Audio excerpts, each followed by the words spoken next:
The fist came down hard, not in a hospital hallway, not from a desperate nurse trying to save a life, but across a mahogany desk at 11:47 in the morning, from a man who had just watched a decorated admiral's heart stop on a security monitor and felt nothing but relief. He slammed his hand flat on the desk, picked up his phone, and said 6 words with the calm of someone ordering lunch. Make sure she never walks free.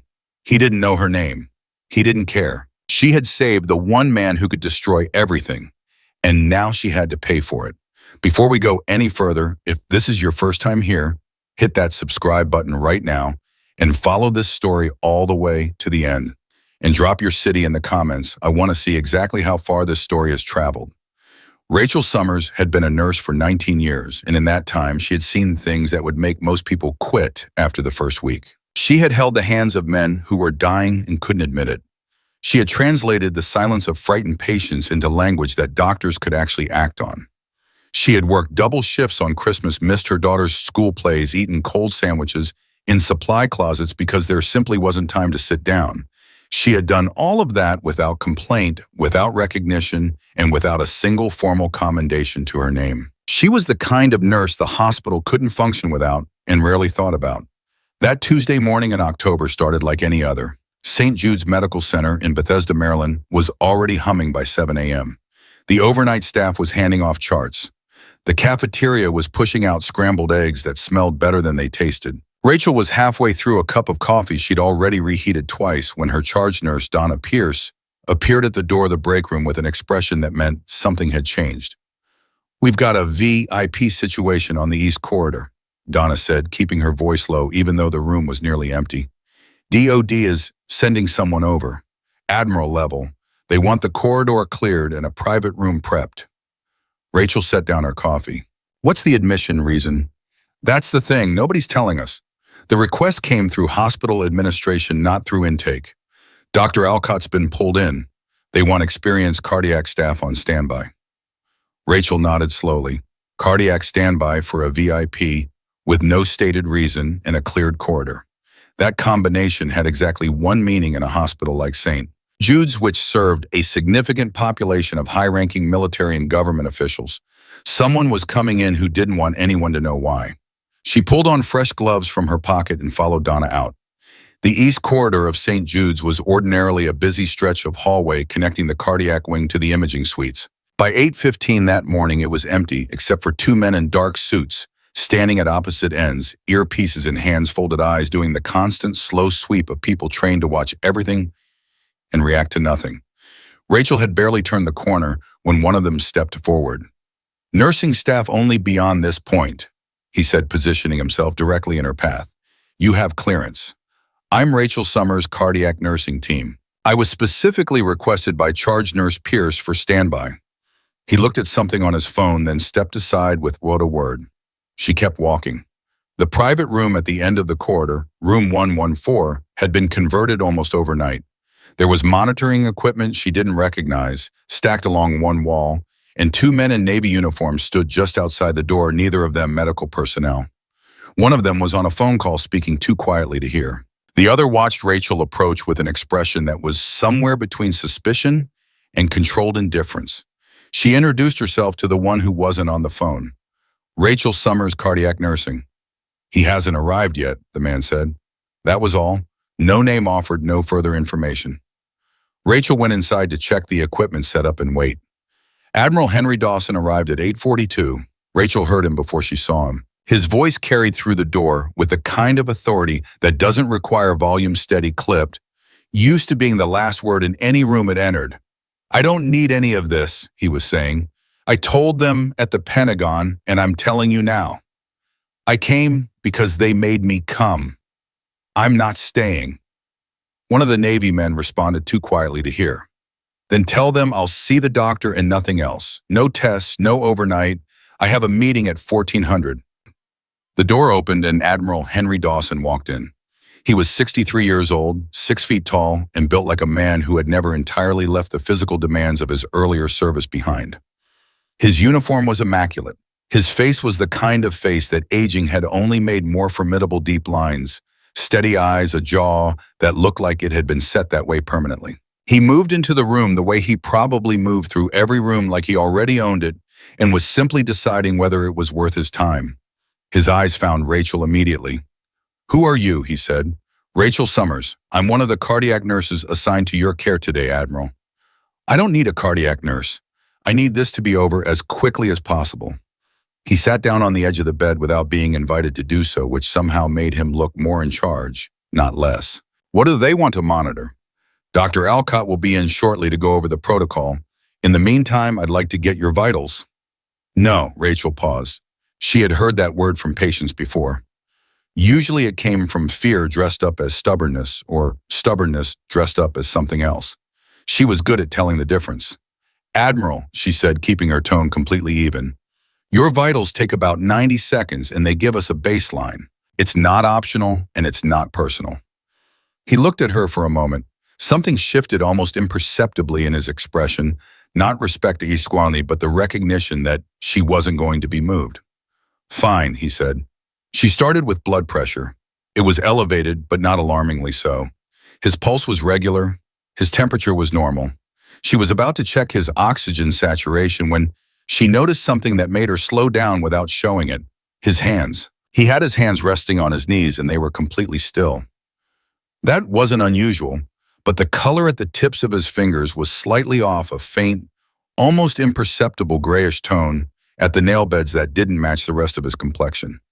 She had seen something similar before years ago in a patient who had come in complaining of fatigue and left 3 hours later in an emergency cardiovascular intervention.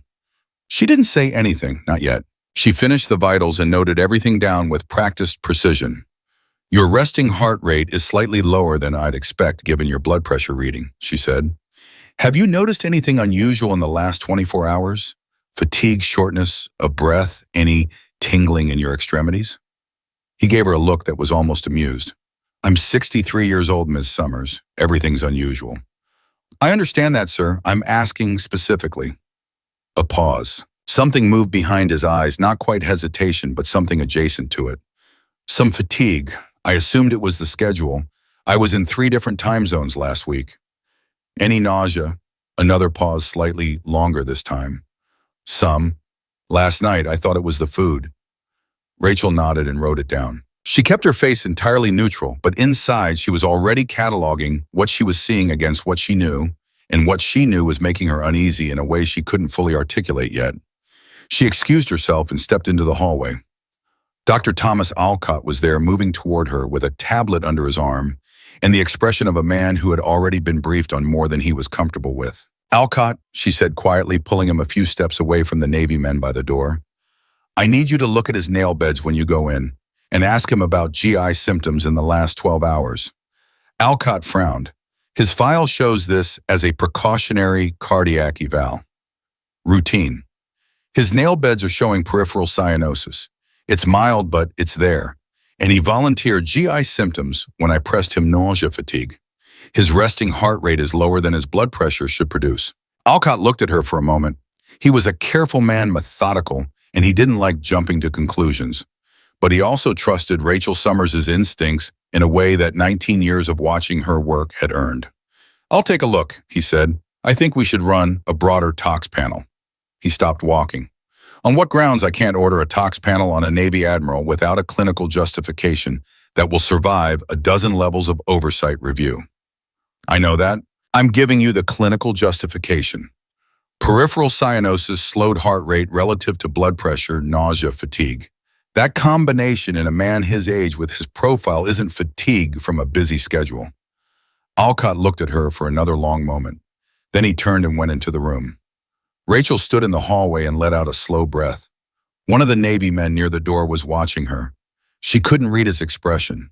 She didn't try. She just turned and walked back toward the nurse's station to update her notes, and as she walked, she kept replaying that image of his hands, the gray at the nail beds, the absolute stillness of them, the way he hadn't reached for anything or shifted his grip once in the entire time she'd been in the room. A man with peripheral cyanosis who keeps his hands completely still isn't doing it deliberately. He's doing it because movement hurts in a way he doesn't want to admit. She had barely sat down at the nurse's station when the sound reached her. Not a crash, not a shout, Just a single heavy impact from the direction of the east corridor, the sound of something large and solid hitting the floor, followed immediately by one of the Navy men's voices, sharp and elevated. "Dawson! Dawson!" Rachel was on her feet before the echo had finished. She moved fast. Not running in a hospital corridor draws attention and slows down the people you need to get out of your way, but moving with the kind of contained urgency that experienced medical staff develop without even thinking about it. She turned the corner into the east corridor and stopped for exactly 1 second to read what she was looking at. Admiral Henry Dawson was on the floor. He had gone down between the door of room 114 and the wall opposite, and he had gone down hard, face up, one arm thrown out to the side legs at an angle that said there had been no attempt to break the fall. He had simply dropped. One of the Navy men was crouching over him. The other was on his phone. Dr. Alcott had not yet come out of the room. The two security men from the ends of the corridor were converging. Rachel moved past all of them. She reached Dawson in 3 steps and dropped to her knees beside him. His eyes were partially open, showing the whites. His lips were taking on a color that confirmed everything she had feared in the last 20 minutes. She pressed 2 fingers to his neck, found nothing, pressed harder, found nothing, and in the same movement pressed her ear toward his mouth. No breath, no pulse. The man on the phone was saying something about a crash team. The other man was saying something about standing back. Someone further down the corridor was calling for Dr. Alcott. Rachel didn't hear any of it. What she heard was the 19 years of knowledge accumulated in her body through situations exactly like this. Not this specific, not this loaded, but this immediate. And what it was telling her with absolute clarity was that the crash cart was not going to arrive in time. The defibrillator was not going to arrive in time, and there was exactly one thing that could potentially interrupt the electrical silence that was currently killing Henry Dawson faster than any enemy he had ever faced. She made a fist with her right hand. She measured the distance once precisely, and she brought it down. The precordial thump is not a common intervention. It is not something taught in basic nursing curriculum. It is a technique from an older era of emergency medicine used in witness cardiac arrest, when the time between arrest and defibrillation is longer than it should be when nothing else is available, when the window is measured in seconds rather than minutes. Most modern protocols have moved away from it in favor of CPR and early defibrillation. Most. But Rachel Summers had trained under a cardiologist in 2009 who believed that knowing everything, including the things that had been phased out, the things that were controversial, the things that worked in specific circumstances, was always better than knowing only what was currently recommended. And she had never forgotten. The thump hit Dawson's chest directly over the sternum. The sound was loud enough to make everyone in the corridor flinch. For 2 full seconds, nothing happened. Then Henry Dawson's body jerked. Not dramatically, just a single involuntary contraction that moved through him like a current, and his head turned 2 inches to the left, and his mouth opened, and he pulled in a ragged, incomplete breath. His eyes moved, unfocused, but moving.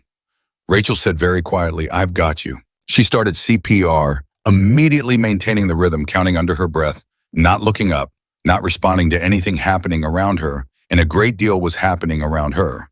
The Navy man who had been on the phone was now standing over her. "Get away from him." His voice was at a level that was usually reserved for people actively being placed under arrest. "I'm performing CPR," Rachel said without breaking rhythm. "Get the crash cart." "You just hit him." "What did you—" "Get the crash cart." Dr. Alcott came out of the room. He took in the scene in the way that good physicians do, all of it at once: the patient on the floor, the nurse in position, the Navy men hovering the gathering cluster of corridor staff, and moved immediately to Rachel's side. "What happened?" he said, dropping down across from her. "Witnessed arrest, no pulse, no breath. I delivered a precordial thump." He responded with a single breath and eye movement. "Then I transitioned to CPR.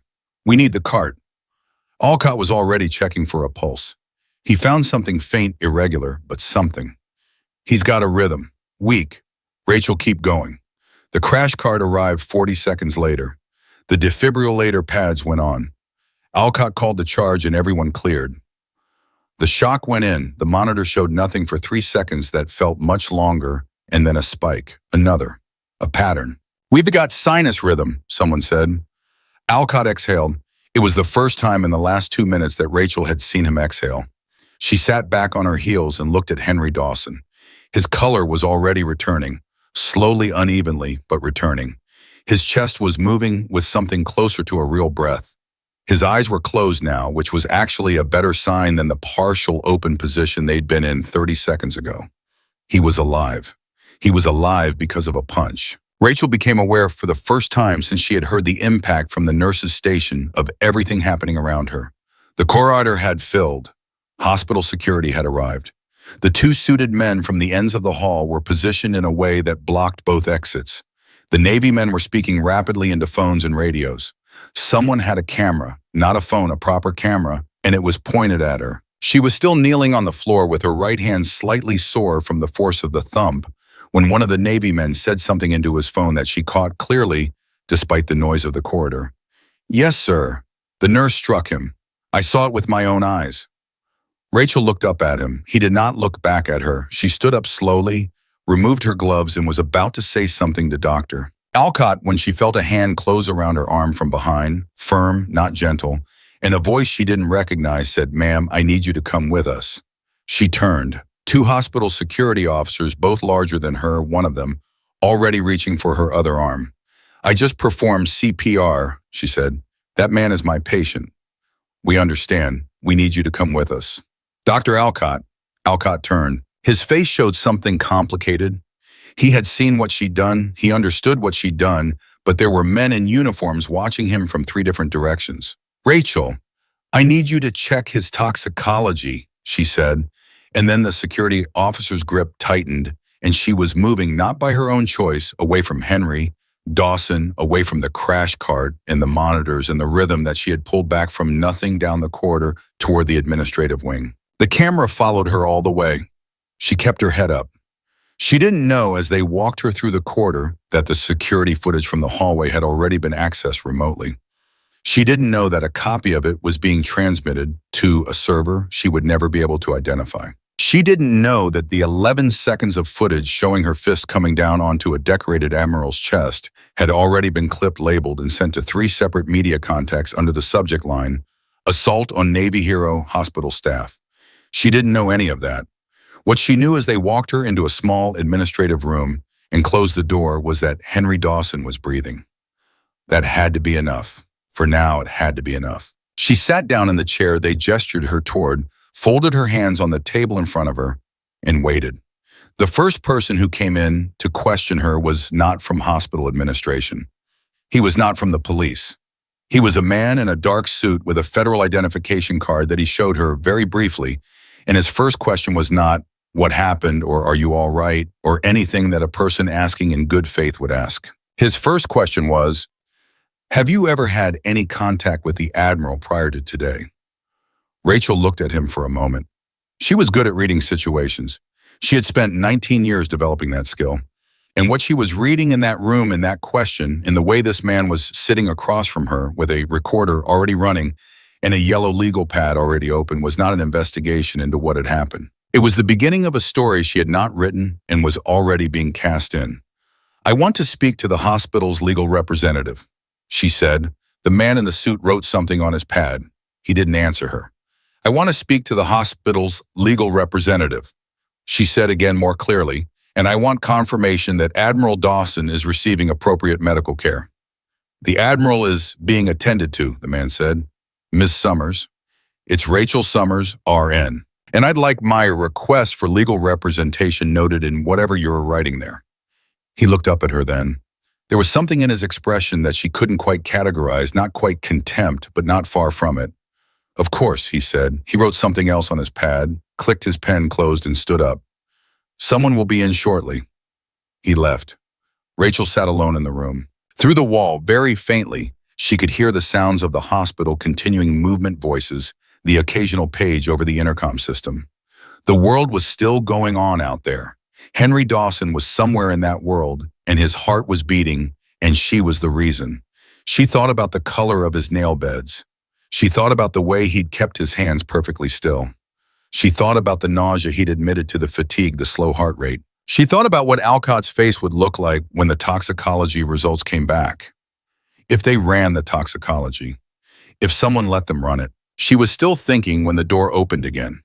Not the man in the suit this time, but a woman in a hospital administrative blazer accompanied by two more men Rachel had never seen before.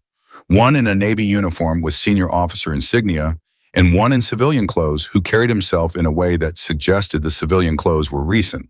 The woman from administration looked uncomfortable. She sat down across from Rachel and folded her hands on the table in a way that was clearly rehearsed.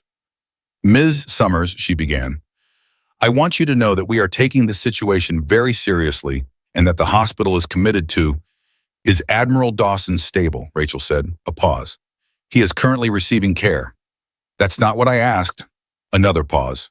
The woman from administration glanced at the man in the Navy uniform who hadn't moved from near the door. He gave her nothing back. "He is stable," she said finally. "Yes," Rachel nodded. "Good. Now I'd like to formally state, for whatever record is being kept here, that the action I took in the corridor this morning was a precordial thump administered to a patient in witnessed cardiac arrest when no other intervention was available. It is an established emergency technique. Dr. Alcott can confirm the clinical circumstances. I request that a full toxicology panel be run on Admiral Dawson immediately, as I observed clinical indicators prior to his arrest that suggest his cardiac event may not have been spontaneous." The room was very quiet. The man in the Navy uniform finally moved. He took one step forward from his position by the door, just one, but it changed the geometry of the room in a way that was unmistakable. "Ms. Summers," he said, his voice was measured, controlled, and entirely without warmth. "You are being very cooperative, and we appreciate that. For now, we'd ask you to remain available to speak with the investigating team. Do not contact media, do not discuss the incident with colleagues, and do not leave the hospital premises." "Am I under arrest?" Rachel said. A pause. "Not at this time," he said. She held his gaze. "Then I'd like to speak with the hospital's legal representative, as I've already requested. Twice." He looked at her for a long, flat moment. Then he turned and walked back to the door, said something quietly to the civilian beside him, and left. The woman from administration stayed. She looked like she wanted to apologize for something, but hadn't been authorized to. Rachel sat back in the chair and breathed. Somewhere in this building, Henry Dawson's heart was beating. Somewhere outside this building, a clip of 11 seconds was moving across the internet at a speed that nobody in this room had yet begun to imagine. And in a mahogany-paneled office on the third floor of a building that was not a hospital, a man picked up his phone, looked at the 11-second clip, and allowed himself a small private smile. It was going exactly as planned. The legal representative never came. 40 minutes passed in that small administrative room with its fluorescent light and its laminate table, and the woman from hospital administration had stopped pretending to take notes and was now just sitting there in the particular way that people sit when they've been told to stay in a room and not say anything useful. Rachel had stopped asking questions. She had learned in 19 years of working in institutions that the moment people stop answering your questions is exactly the moment you need to start paying attention to what they're not saying. What nobody was saying in that room was anything about Dr. Alcott. Nobody had mentioned whether he had ordered the toxicology panel she'd requested. Nobody had confirmed whether the broader diagnostic workup was underway. The word toxicology had not been spoken by anyone in that room since Rachel herself had said it 40 minutes ago. And in her experience, when medical personnel stopped talking about a clinical recommendation, there were only two reasons. Either it had already been handled so thoroughly that it didn't need to be discussed, or it had been quietly killed before it could take root. She was deciding which of those was more likely when the door opened and a man walked in who was not hospital administration and was not federal government and was not Navy. He was a man in his early 40s in a dark gray suit that fit the way suits fit when they're not bought off a rack, carrying a slim leather briefcase and moving with the practiced neutrality of someone whose entire professional life was built around walking into rooms exactly like this one. "So, Summers," he said, setting the briefcase on the table and opening it without sitting down first. "My name is Paul Garrett. I'm an attorney. I've been retained on your behalf." Rachel looked at him. "By whom?" A pause, brief, controlled. "By parties who are concerned about your situation." "That's not an answer. It's the answer I'm able to give you right now." He pulled a single sheet from the briefcase and set it in front of her. "I need you to understand your situation clearly. You are not under arrest. However, there is active discussion at the federal level about potential charges, including aggravated assault on a federal officer. The footage from the corridor has been viewed by approximately 400,000 people in the last hour. The woman from hospital administration made a small sound. Rachel looked at the paper in front of her without reading it. 400,000. It's moving fast. The framing on most platforms is not favorable to you. What's the framing? Garrett sat down then. He looked at her steadily. Nurse attacks Navy Admiral. Rachel was quiet for a moment. And Dawson, what's his condition? Stable. He was transferred to the cardiac ICU approximately 20 minutes ago. He has not made a public statement. Is he conscious? Intermittently, the medical team has sedated him for the stabilization process. She nodded. I need Dr. Alcott to run a full toxicology panel. I flagged clinical indicators before Dawson arrested peripheral cyanosis bradycardia relative to blood pressure GI symptoms. The cardiac event may have been induced. Garrett's expression didn't change, but something behind his eyes sharpened. Induced. I'm not making an accusation. I'm telling you what I observed clinically and what the standard of care requires us to investigate. Has anyone else heard you say this? I said it to Dr. Alcott before the arrest. I said it in this room approximately an hour ago to a federal agent and 2 military officers. Garrett closed the briefcase. He sat very still for exactly 3 seconds, and Rachel, who was good at reading people, watched him process something that he had not walked into the room expecting to process. Ms. Summers, he said finally, I need you to not say that to anyone else until I've had a chance to make some calls. Why? He looked at her. Because if you're right, this is not a story about a nurse who punched an admiral. And the people who are currently controlling the narrative would very much prefer it to stay that story. The room got quiet in a different way than it had been quiet before. 9:52 a.m.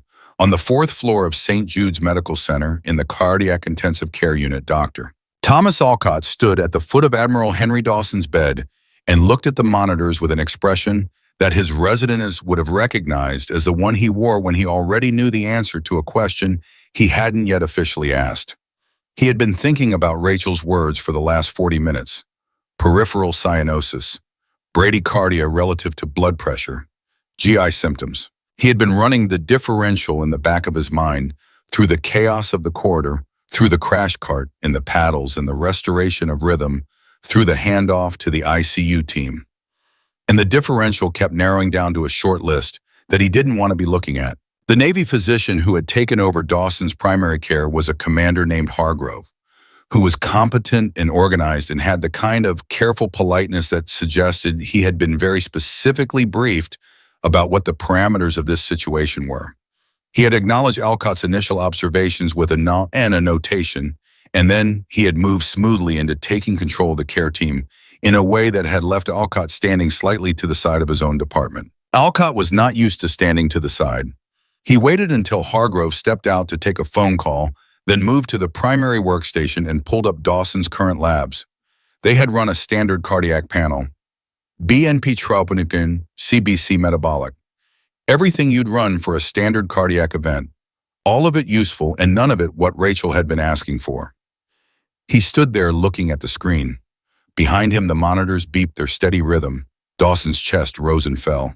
Alcott typed in an order for an extended toxicology panel urine and blood comprehensive, including heavy metals and cholinergic compounds. He hit submit. 40 seconds later, his pager went off. He looked at the message. It was from hospital administration. 4 words, please see me immediately. He stared at the pager for a moment, then he looked back at the screen. The order was in, it was in the system.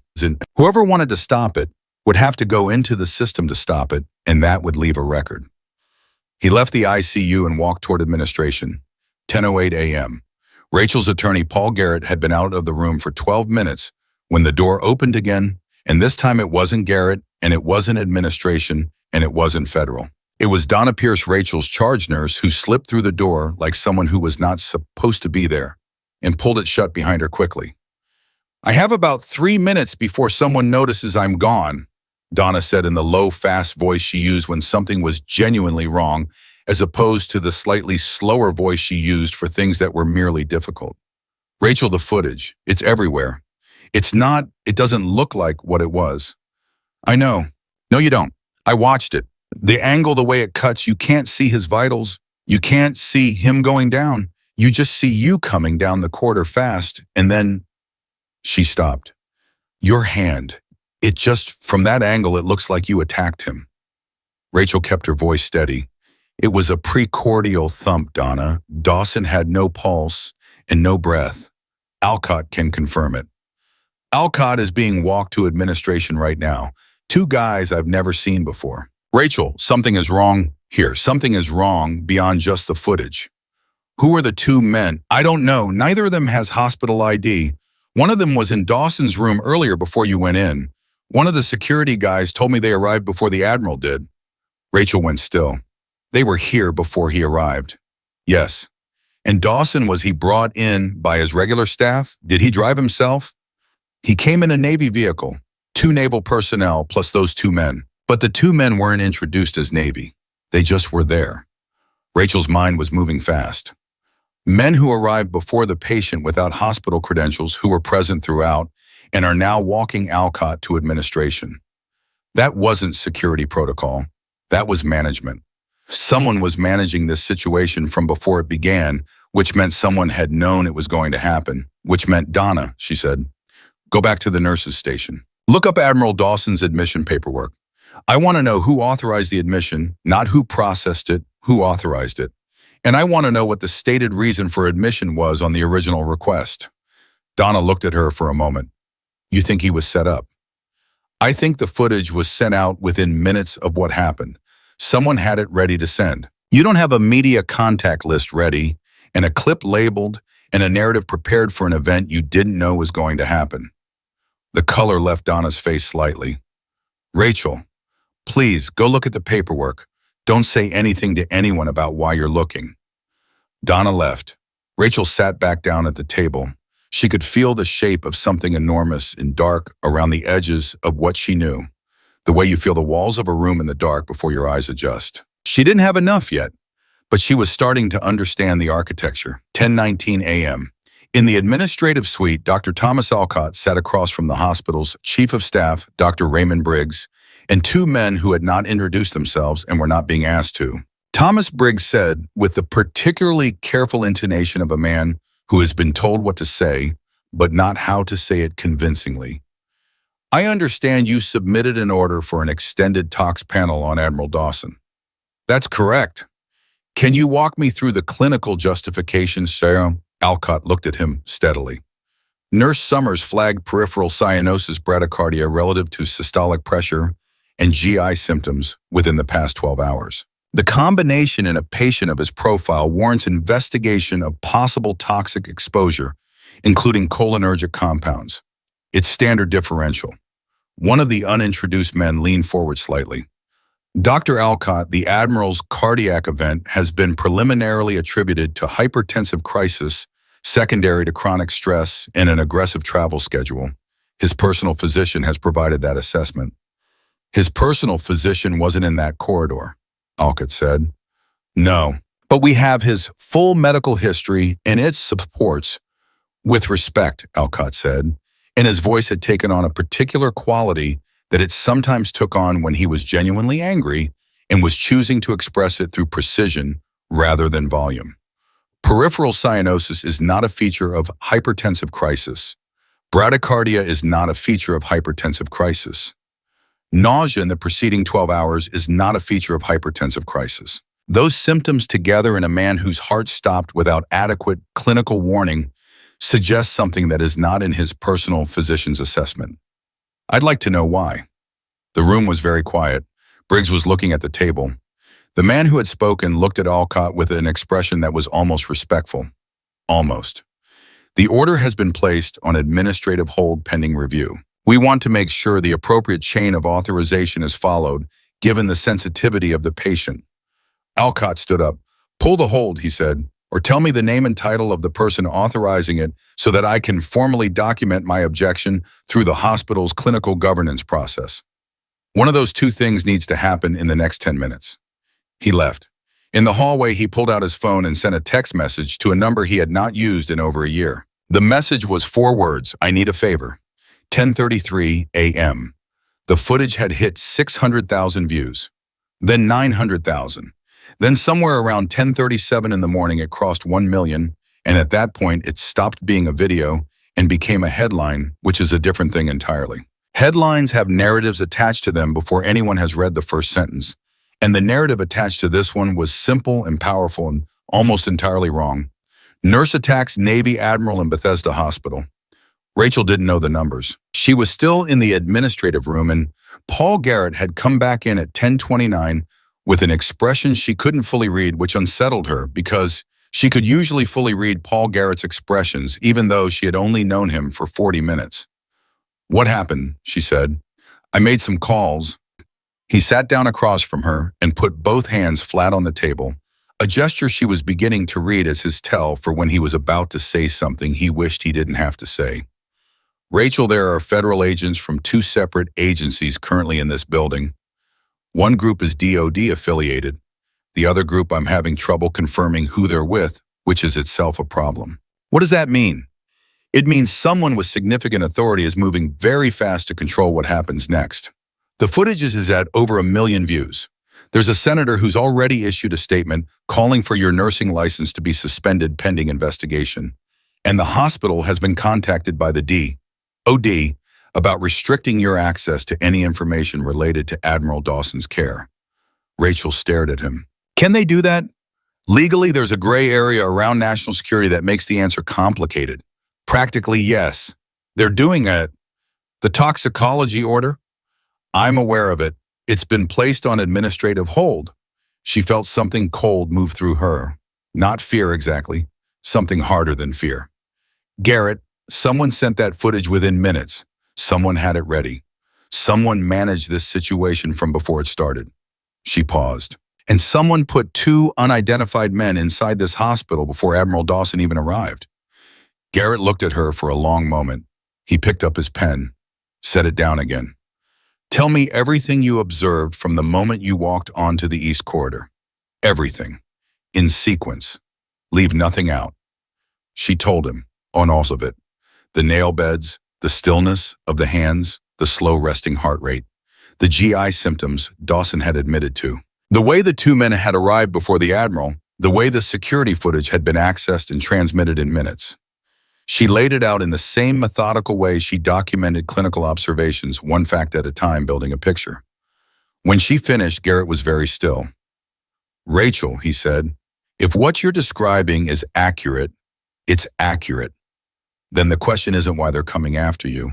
The question is why they needed you to be in that corridor at all." He looked at her.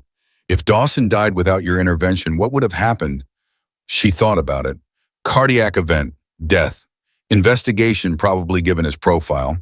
But a cardiac event in a 63-year-old man with a demanding schedule isn't automatically suspicious. And with a proper toxicology protocol, they would have found the substance. Yes, but the standard cardiac event workup might not include the right panels. If you're looking for hypertensive crisis, you're not necessarily looking for cholinergic compounds. So Dawson dies, it looks like a cardiac event, and even if there's an autopsy, the right test might not be run. Garrett paused. Unless someone who observes specific clinical indicators specifically requested them. Rachel heard what he wasn't saying. They didn't expect me to recognize what I was seeing. Nobody should have. You said yourself it was subtle. 19 years, she said quietly.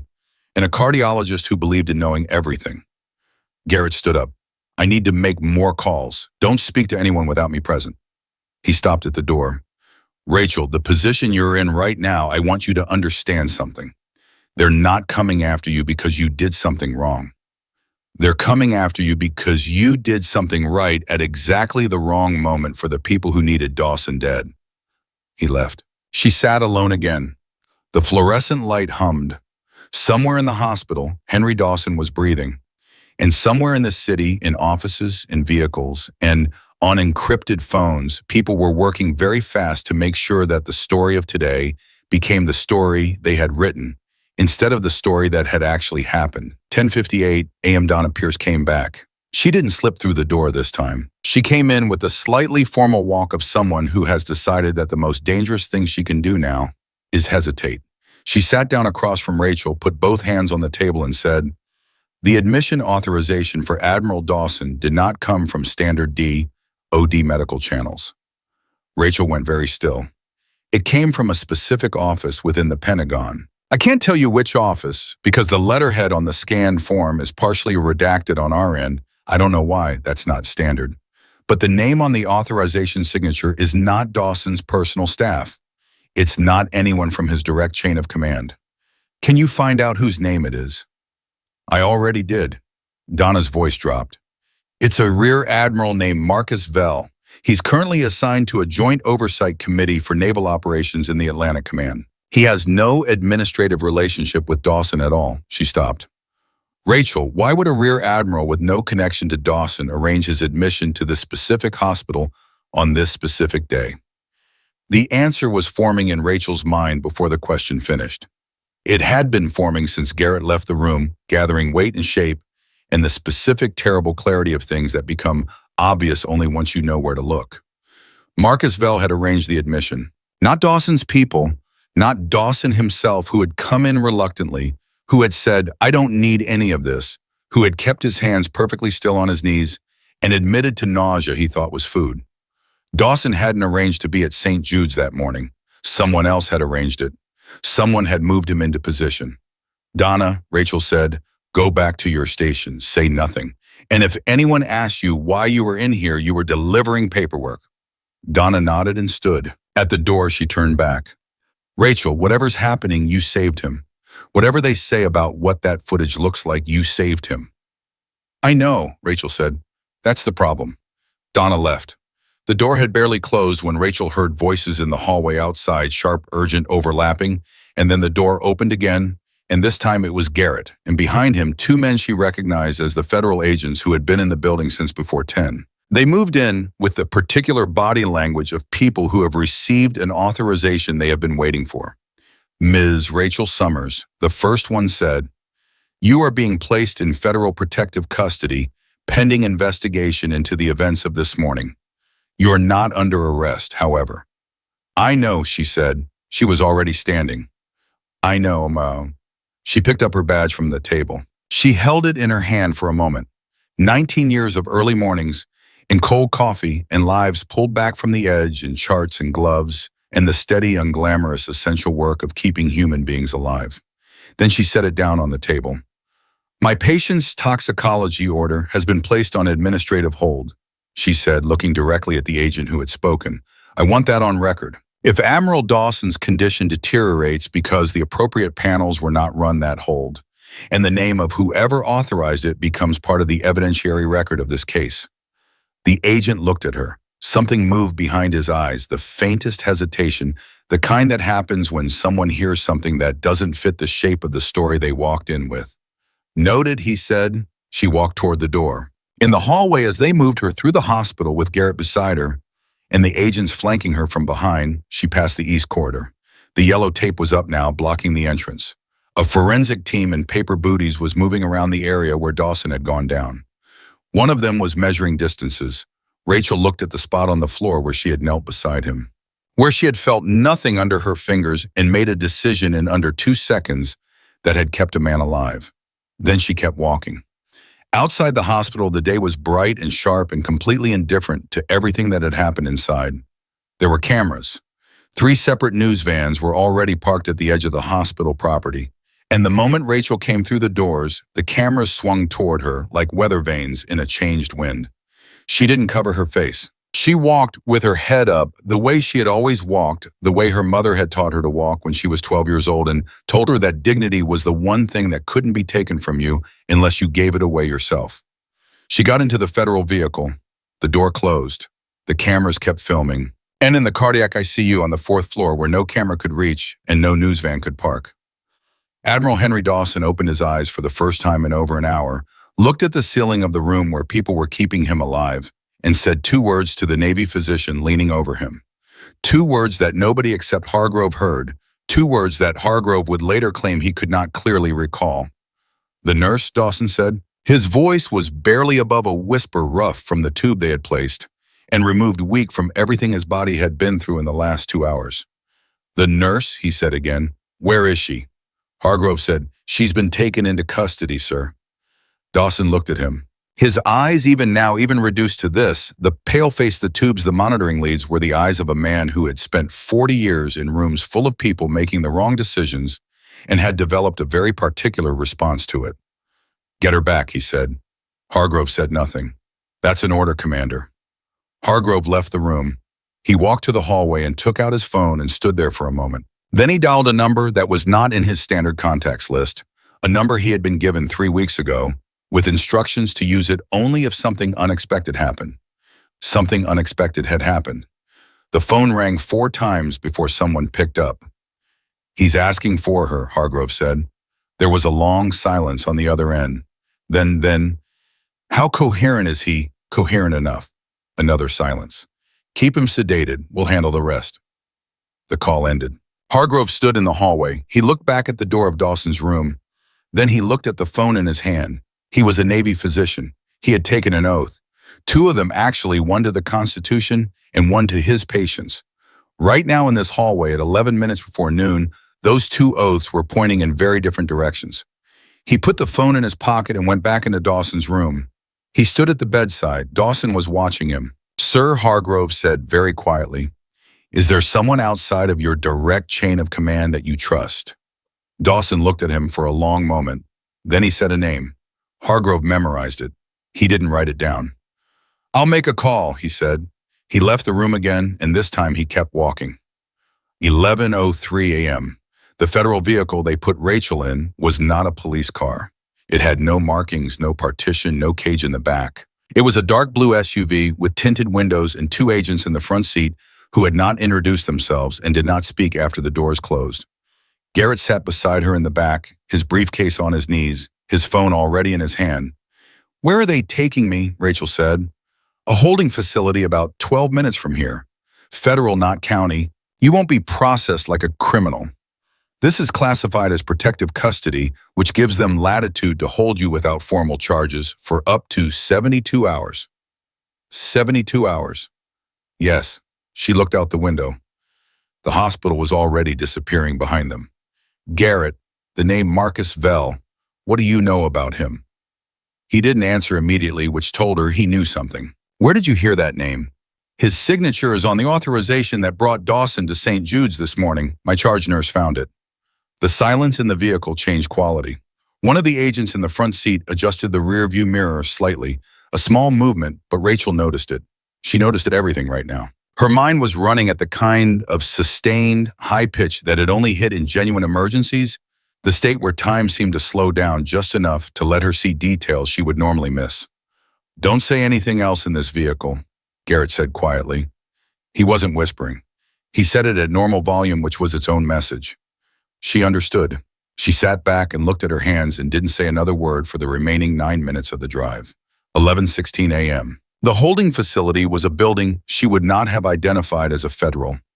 Anything from the outside, no signage, a parking structure attached to what looked like an office complex. They took her inside through a side entrance, down a hallway that smelled of recycled air, an industrial cleaner, and into a room that was larger than the administrative room at the hospital, but had the same fundamental character fluorescent light laminate table chairs that were designed to be functional rather than comfortable. A woman was waiting inside. She was 60 or so, compact, wearing civilian clothes that were nicer than the room deserved, and she had the particular stillness of someone who has spent a long time in rooms like this one and has made her peace with it. Ms. Summers, she said, I'm Deputy Director Sandra Cole, Inspector General's office. Please sit down. Rachel sat. Garrett sat beside her. Cole opened a folder. I want to be clear about something before we begin. You are not a suspect in a criminal proceeding. You are a witness and a person of interest in an ongoing federal investigation. The nature of that investigation is classified, and I am not able to share its full scope with you at this time. What I can tell you is that your actions this morning are being reviewed very carefully, and that your cooperation here will significantly affect how the next 72 hours unfold for you. My cooperation, Rachel said. Yes, you want my cooperation. She kept her voice level. My cooperation was the toxicology order I placed through Dr. Alcott 4 hours ago that your people put on administrative hold. That's what my cooperation looks like. Cole looked at her. She had intelligent eyes, the kind that assessed rather than judged. The hold on the toxicology order was not placed by my office. A beat of silence. Whose office placed it? Garrett said. That's a question I'm currently investigating. Cole set down the folder. Miss Summers, I'm going to be direct with you because I think you're the kind of person who responds better to directness than to management. She paused. We have been investigating a potential internal security breach within the upper levels of the Atlantic Naval Command for approximately 4 months. Admiral Dawson was until this morning one of 3 individuals with direct access to evidence that this investigation has been building. One of the other 2 is unreachable. The third is currently under surveillance. Rachel was very still. You were already investigating? Yes. And Dawson, was he a subject or a source? Cole looked at her for a moment that stretched just long enough to be meaningful. A source. Garrett leaned forward. Deputy Director. The authorization that brought Dawson to St. Jude's this morning came from an office associated with Rear Admiral Marcus Vell. If Dawson was a source in an active investigation and someone moved him to a specific location on a specific day, I'm aware of what that implies, Cole said. Then you understand that the toxicology hold isn't an administrative oversight, Rachel said. It's evidence suppression. The room was absolutely quiet. Cole closed her folder. She stood up and walked to the door, and for a moment Rachel thought she was leaving. Instead, she opened the door, said something to someone in the hallway, in a voice too low to hear, and came back. She sat down and looked at Rachel with an expression that had shifted in a way that was hard to describe, less official, more human. The hold has been lifted, she said. Dr. Alcott will have his order reinstated within 10 minutes. Rachel exhaled for what felt like the first time since morning. Now, Cole said, I need you to tell me everything you observed about Admiral Dawson's clinical presentation from the moment you walked into that room. 11:47 a.m. In the cardiac ICU, Dr. Thomas Alcott received the notification that his order had been reinstated at 11:49 and moved immediately. He drew blood himself rather than delegating it, which was not standard for a chief cardiologist, but was the kind of decision that 19 years of working alongside Rachel Summers had quietly trained him to make when something felt wrong enough to warrant the extra step. He labeled the samples personally, walked them to the lab personally, and stood at the intake counter until the lab technician had logged them into the system in front of him. Full panel, he said. Comprehensive tox, including cholinergic screening, heavy metals, and organophosphate compounds. I need preliminary results in 2 hours. The technician looked at him. 2 hours is 2 hours, Alcott said. This patient is an active federal case. Pull whoever you need. He left the lab and stood in the corridor outside. He took out his phone and looked at the text thread from that morning, the 4 words he'd sent to the number he hadn't used in over a year. The response had come back within 6 minutes on it. Stand by. He hadn't heard anything since. He sent a follow-up now. Order reinstated. Running panel. 2 hours. The reply came in less than 2 minutes. Don't share results with anyone in the building before calling me. Anyone. He stared at the message. Then he put the phone in his pocket and went back upstairs. In Dawson's room, Commander Hargrove was at the bedside. Dawson was awake, more awake than he had been an hour ago, the sedation wearing thinner than whoever had ordered it intended. His color was better, not good but better. The monitors showed a rhythm that was irregular but not immediately dangerous.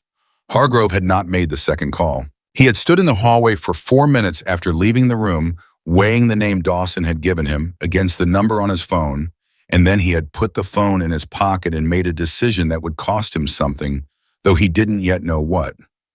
He had not called the number. He had not sedated Dawson further. He had gone back into the room and he had said very quietly, I made the call, sir. Dawson had looked at him with the steady eyes of a man who could read a room even from a hospital bed. Did you? Yes, sir. Good. And then he had closed his eyes not from sedation, but from the conscious decision of a man who was conserving what he had left for whatever was coming. Text 12:14 p.m. The senator who had called for Rachel's nursing license to be suspended was named Gerald Patton. He was 68 years old from Virginia and had been on the Senate Armed Services Committee for 11 years. His statement had gone out at 10:45 that morning, 45 minutes after the footage crossed 1 million views, and it had used phrases like brazen assault, an unconscionable breach of duty, and demanded immediate accountability, all of which were constructed carefully enough to avoid making a direct legal claim while creating an unmistakable impression in the mind of anyone who read it. By noon, the statement had been quoted in 47 separate news articles. What none of those articles mentioned, because none of the journalists writing them had any reason to look, was that Senator Gerald Patton sat on a subcommittee that had been quietly investigating the allocation of naval defense contracts for the past 8 months, and that the investigation had reached 3 weeks ago, a point where a specific name had come up in connection with a set of contracts that had been redirected through channels that should not have existed. The name that had come up was Marcus Vell. Rachel didn't know this yet. She was still in the federal holding facility 3 hours into a conversation with Deputy Director Cole that had evolved from an interrogation into something that felt more like a debrief or perhaps a negotiation, though Rachel wasn't yet sure what was being negotiated. Garrett knew she didn't know, and he was calculating in the precise and unsentimental way that good attorneys calculate how much of what he knew should be shared and when. "I want to ask you something," Rachel said during a pause in the questioning. She was looking at Cole directly. The men who were in the hospital before Dawson arrived, the two without hospital credentials. "Do you know who they are?" Cole's expression didn't change, but her hands, which had been resting on the table, shifted very slightly. "We're looking into that." "That's not an answer. It's the answer I have right now. Deputy Director, someone arranged for Admiral Dawson to be at St. Jude's this morning. Someone was inside that hospital before he arrived, and when he arrested, and I saved him. Someone had that footage transmitted within minutes under a headline that was already written. That is not opportunism. That is a plan that was running before 8 a.m. She paused. "My question is, was your office aware of the plan before this morning, or did you find out the same way everyone else did?" The silence that followed was approximately 5 seconds long. In terms of federal interrogation rooms, 5 seconds is a very long time. "Ms. Summers," Cole said, "you are perceptive." "I'm a nurse," Rachel said. "It's the same skill set." 1:08 p.m. The preliminary toxicology results began coming back to Alcott's secure inbox at 1 o'clock and 8 minutes. He was in his office door closed when the first flag appeared. He read it twice. Then he called the number on his phone. It rang once. "Tell me," said the voice on the other end. "Cholinesterase inhibitor," Alcott said. His voice was completely flat.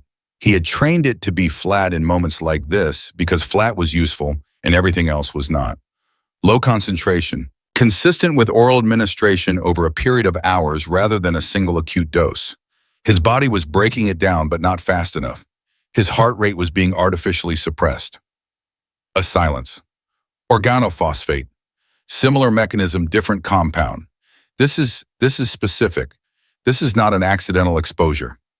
Someone dosed him with something designed to depress cardiac function gradually. If he hadn't arrested when he did in front of someone who knew what to look for, he would have died quietly within another 2 to 3 hours, and every preliminary indicator would have pointed to hypertensive crisis. "Alcott," the voice was very controlled, "have you shared these results with anyone in the hospital?" "No." "Keep it that way. I'm making a call. Do not close that inbox, and do not let those results out of your possession." The call ended. Alcott sat in his office with the door closed and the preliminary report on his screen, and thought about Rachel Summers kneeling on the corridor floor with her fist coming down, and the sound it had made, and the way Dawson's body had responded, and he thought about 19 years of watching her work, and he thought that there was not a single person on his team, himself included, who would have caught what she caught in that room this morning. Not 1:22 p.m. Rachel was in the middle of walking Cole through the sequence of events for the third time, each pass slightly different. Point-focused Cole drilling into specific moments with the precision of someone looking for a particular detail she hadn't found yet when Garrett's phone buzzed. He looked at it, and the expression on his face made Rachel stop talking mid-sentence. "What?" she said. He turned the phone so she could see the screen. It was a news alert. The headline read, "Exclusive source claims nurse held in Admiral assault may have prior relationship with patient." She stared at it. "That's not true," she said. I know. I'd never seen him before this morning." "I know, Rachel." She looked at Cole. "Someone just planted a story. While I'm sitting in this room, someone is building a secondary narrative in case the first one doesn't hold." Cole picked up her own phone, read something. Her jaw tightened almost imperceptibly. "Give me 5 minutes," she said and left the room. Rachel looked at Garrett. The room felt smaller than it had an hour ago and hotter even though the temperature hadn't changed. "They're not done," she said. "They're still running the play." "Yes." "Which means they're still worried." "Yes." "Which means Dawson is still a threat to them." She felt the logic of it settle into place with a clarity that was almost physical. If this was just about killing him, they'd be rebuilding their timeline and moving on. But they're still managing the narrative around me.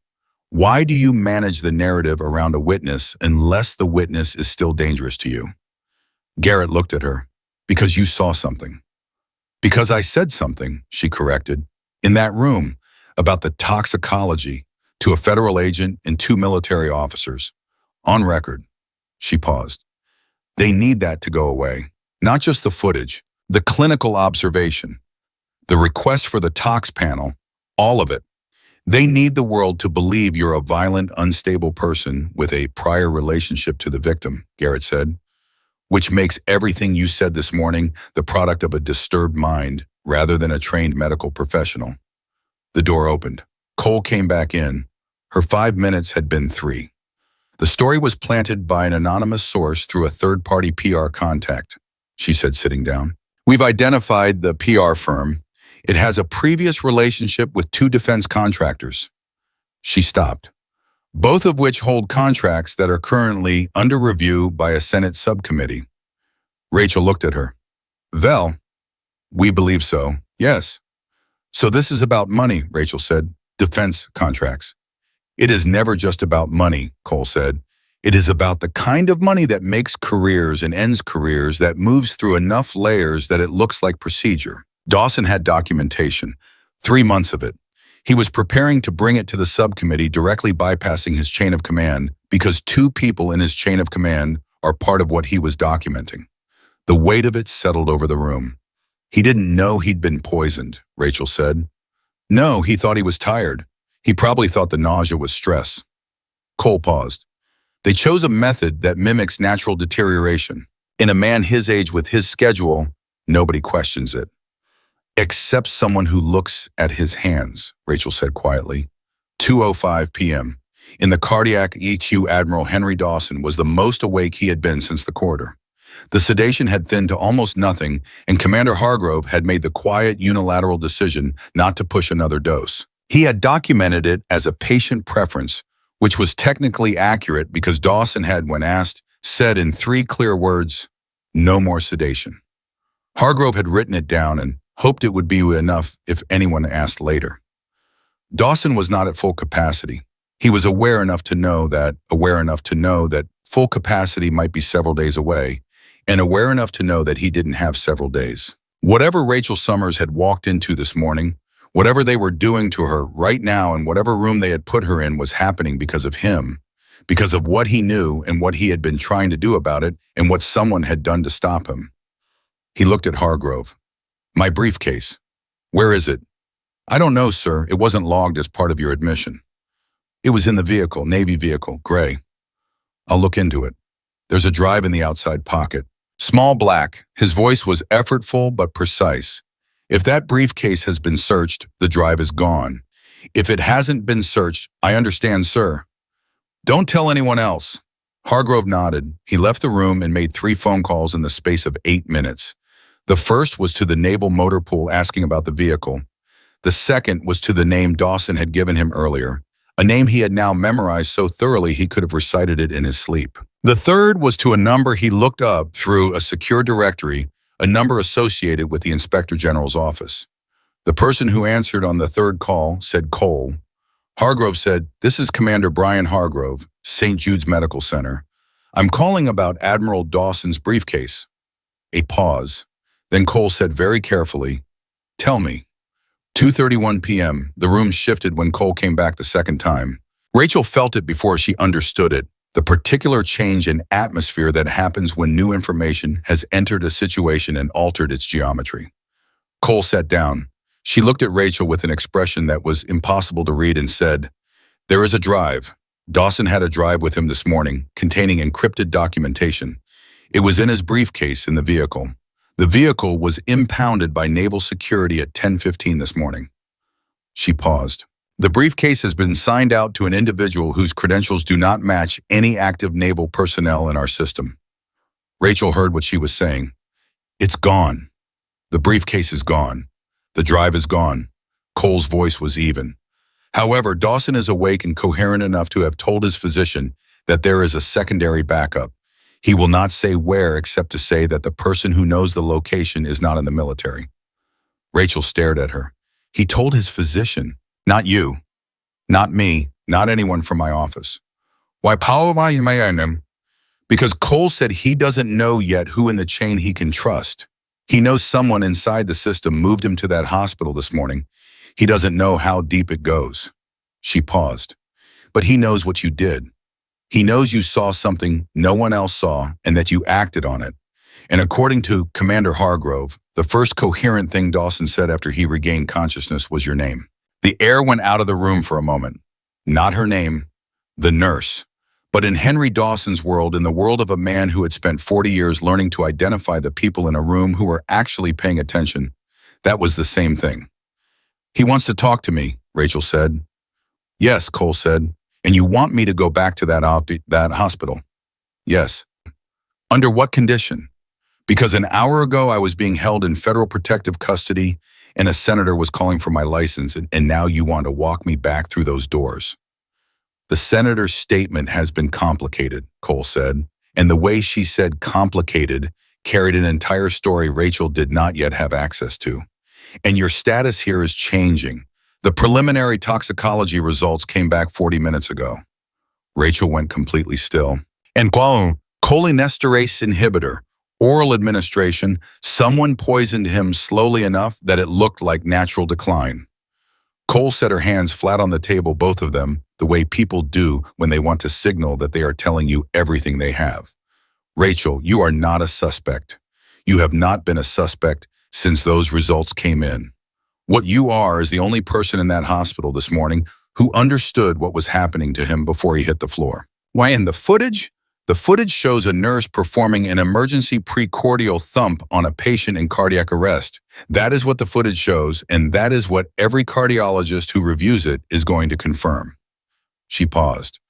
The narrative around it is going to take longer to correct, but the clinical record is clear. Garrett, who had not spoken in 20 minutes, said, "We want a formal written statement of Rachel's status, not suspect material witness, and cooperating before she goes anywhere." "You'll have it in 15 minutes, Cole said. She left. Garrett looked at Rachel. "You don't have to go back." "Yes, I do," Rachel said. "He may not be able to tell us where the backup is. He may not even know who has it. You could be walking back into a building where the people who arranged this morning are still present." "I know." "Rachel, Garrett." She looked at him steadily. 19 years ago, I took a job because I wanted to help people. Not the easy ones, not the grateful ones, not the ones who made it simple. All of them, including the ones who come in refusing treatment and keeping their hands perfectly still so nobody notices they're in pain. She paused. "Dawson is asking for me. Not for Cole, not for the IG's office, not for whatever security apparatus has been around him all morning. For me. I know. That means something. I know that too." She sat back. "Get me the written statement and get me my badge back." 3:17 p.m. She walked back into St. Jude's Medical Center 4 hours and 35 minutes after she had walked out of it in the custody of federal agents. Different entrance this time, the one used by clinical staff, the one she had used every working morning for 9 years. The badge felt different on the lanyard. The same badge, the same weight, but everything around it had changed. Donna Pierce was at the nurse's station and looked up when Rachel came through the door, and the expression on her face was the specific expression of someone who has been quietly terrified for 4 hours and is not yet fully ready to stop being terrified. "You're back," Donna said. "I'm back. They said on the news." "I know what they said. It's wrong." Rachel kept moving. "I need to get to the ICU. Is Alcott upstairs?" "He hasn't left the building since this morning." She took the stairs. On the 4th floor landing, she ran into Alcott coming out of the stairwell door from the other direction, both of them stopping at exactly the same moment, the same expression that passing across both their faces, the professional version of relief, which is quieter and more controlled than the personal kind, but no less real. You saw the tox results, she said. I ran them, he said. Rachel, you were right. I know. She looked at him. Hargrove, can I trust him? Alcott considered it briefly. He lifted the sedation order. He called Cole. He's been protecting Dawson's room since noon. He paused. I think so. Yes. She nodded. Let's go. They went in together. Dawson was awake, lying still in the way of someone who has learned that stillness conserves resources. The monitor showed a rhythm that was irregular but stable. He looked smaller in the bed than he had looked in the corridor. The uniform gone, the authority that came with it reduced to something more essential and more human. But his eyes were the same, steady, present, reading the room. He saw Rachel. She walked to the bedside. She didn't begin with pleasantries. She had the sense that he didn't want them, that the two of them were already past the stage where pleasantries were appropriate. Admiral, she said. Nurse Summers, he said. His voice was rough but deliberate. They told me what you did. You were in cardiac arrest. They told me you saw it coming before I hit the floor. Your nail beds, and you kept your hands still. Something moved in his expression, not quite surprise, but the specific recognition of someone who has been seen accurately. I didn't know I was doing that. I know, that's why it was useful. He was quiet for a moment. The monitors beeped. Hargrove stood near the window, not interfering. Alcott stood at the door. The drive is gone, Dawson said. I know. Cole told me. They'll destroy the backup too, if they find it. He looked at her with an intensity that was exhausting to be on the receiving end of, and Rachel was a person who had spent her career absorbing other people's intensity without flinching. The person who has the backup doesn't know they're in danger. Tell me who it is, she said. He held her gaze for 3 full seconds. Then he said a name that Rachel did not recognize. She memorized it anyway. Address, she said. I don't know the current address. The last one I have is 18 months old. I'll find them, she paused. I need to know one more thing. The 2 men who were in the hospital before you arrived. Do you know who sent them? Dawson's jaw tightened. Yes. Vel, his silence was his own answer. There's a senator, she said, Patton. He issued a statement about me this morning. Patton. Dawson said the name like he was tasting something bitter. Gerald Patton has been covering for Vel's contract arrangements for 3 years. He doesn't know what Vel actually is. He thinks it's corruption. He doesn't understand it goes beyond corruption. What does it go beyond? Dawson looked at her. The monitors beeped their steady rhythm. Somewhere in the building, the people who had arranged this morning were still present, still managing, still building the version of events they needed the world to believe. There are 6 names on the documentation, he said. Vel is one. The other 5, he stopped. Closed his eyes for a moment, not from weakness, but from the particular pause of a man deciding how far to go. Then he opened them. The other 5 include someone with a direct line to the defense secretary's office. The room absorbed that. Rachel looked at him for a long moment. Then she said, Admiral, I need you to stay alive long enough for this to matter. That's your job right now. Mine is the rest of it. For the first time since she had walked into that room, Henry Dawson looked at someone and trusted them. Understood, he said. She turned to caught Alcott's eye and moved toward the door. She had a name. She had a direction. And somewhere in this city, a person who didn't know they were carrying the evidence that could unravel everything was going about their afternoon completely unaware that 2 separate groups of people were about to start looking for them. One group wanted what they were carrying. The other group needed to get there first. 3:44 p.m., the name Dawson had given her was James Rourke. Rachel said it to Garrett in the hallway outside the ICU quietly with her back to the corridor, so that the 2 agents stationed near the elevator bank couldn't read her lips. Garrett wrote it in his notepad, looked at it for a moment, then looked at her. You know who he is, she said. No, but I know how to find out. He already had his phone out. Give me 10 minutes. We don't have 10 minutes. Vel's people lost the drive. They know Dawson is conscious. They know the tox panel came back. Every minute we stand in this hallway is a minute they're using to find whatever Dawson backed up and wherever Rourke is. She paused. And they know I talked to Dawson. There are 2 agents by the elevator who are not Cole's people. I've been watching them since I came off the stairs. Garrett looked at her without moving his head. How do you know they're not Cole's? Cole's people show credentials when they change positions. Those two haven't moved or identified themselves in the 23 minutes I've been on this floor. They're not here to protect him. They're here to monitor who talks to him. Garrett put his phone to his ear and walked 4 steps in the opposite direction, voice low. Rachel stood where she was and let her eyes move slowly, casually over the floor, the way she did on any normal shift. Checking rooms, checking monitors, checking the people who were supposed to be there against the people who actually were. Hargrove came out of Dawson's room. He walked directly to Rachel without hesitation. "One of them sent a message 6 minutes ago," he said, barely moving his mouth. "The one on the left. I was behind him when he did it." I couldn't see the content, but the contact name on his screen was 2 initials. MV.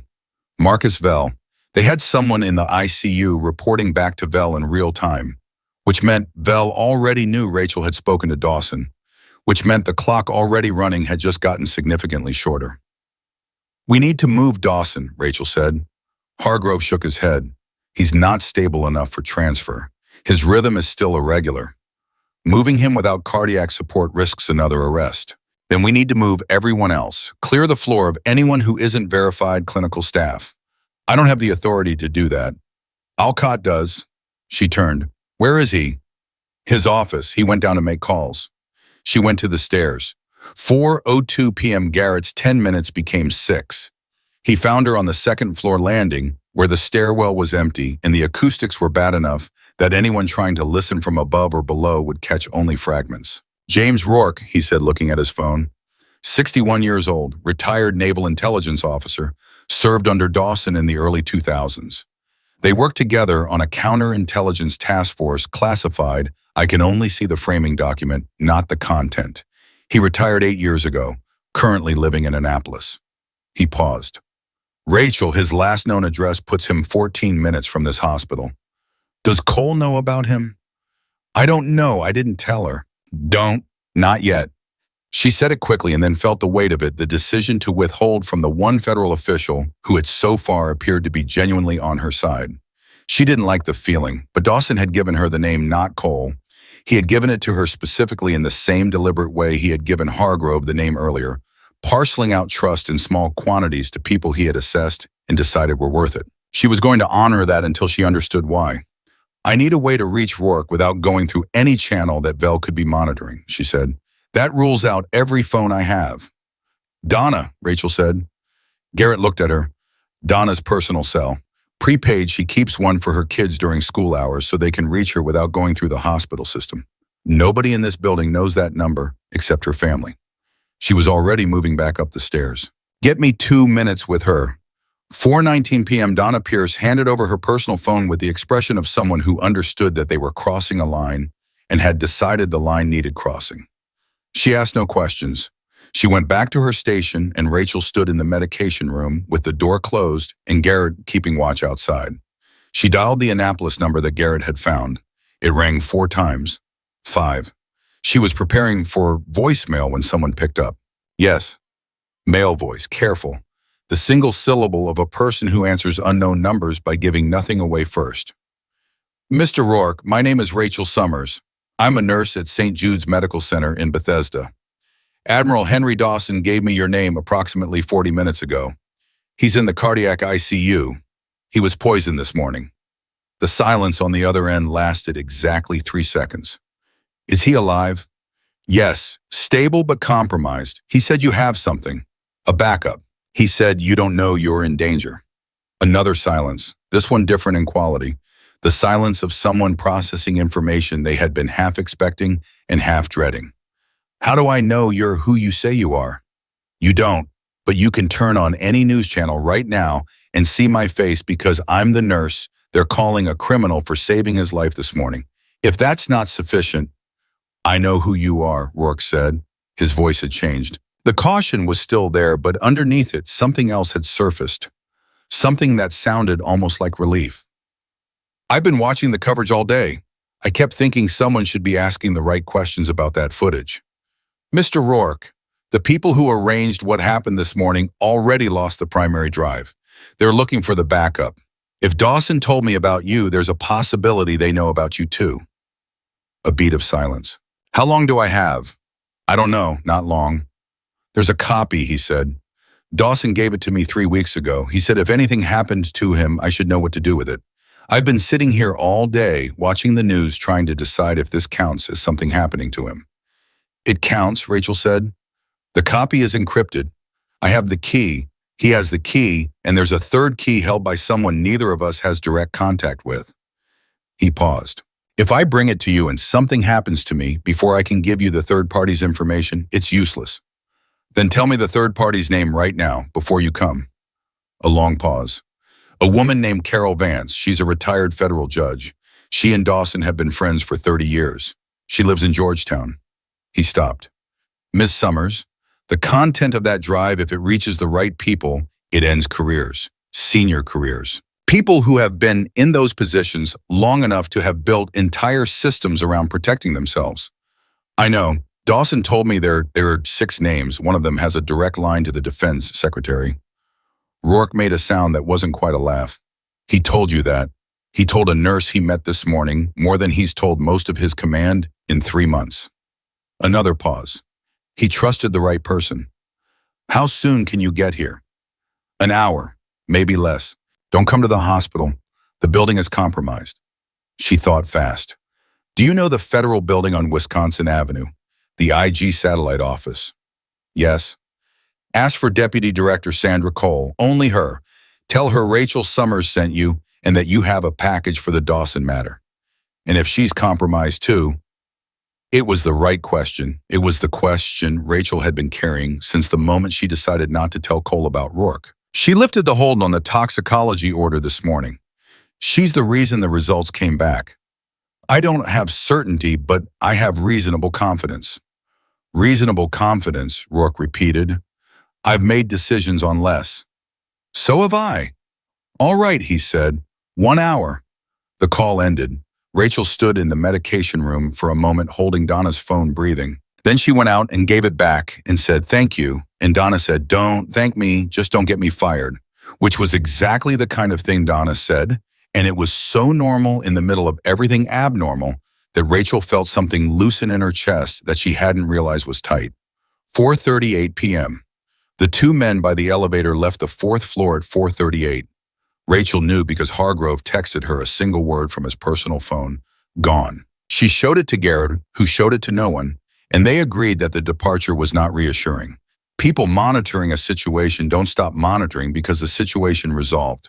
They stop because they have gotten what they needed or because they've been redirected. The question was which. In the ICU, Dawson had been told about Rourke. Hargrove had relayed it in the abbreviated information-dense shorthand of military communication, and Dawson had listened without interrupting and then said 2 things. The first was, good, she moves fast.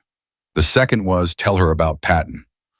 Hargrove called Rachel. Tell me about Patton, she said. The Admiral says Senator Patton received documentation 3 weeks ago.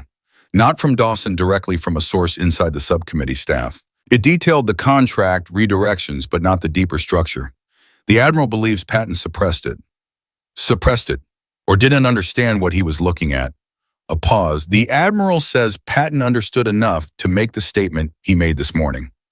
Rachel thought about the statement, the language of it, the speed of it, the specific phrases designed to poison the well around her before any facts could surface. You don't generate that kind of language in 45 minutes unless someone has written it for you in advance, or unless you've been told exactly what to say and why.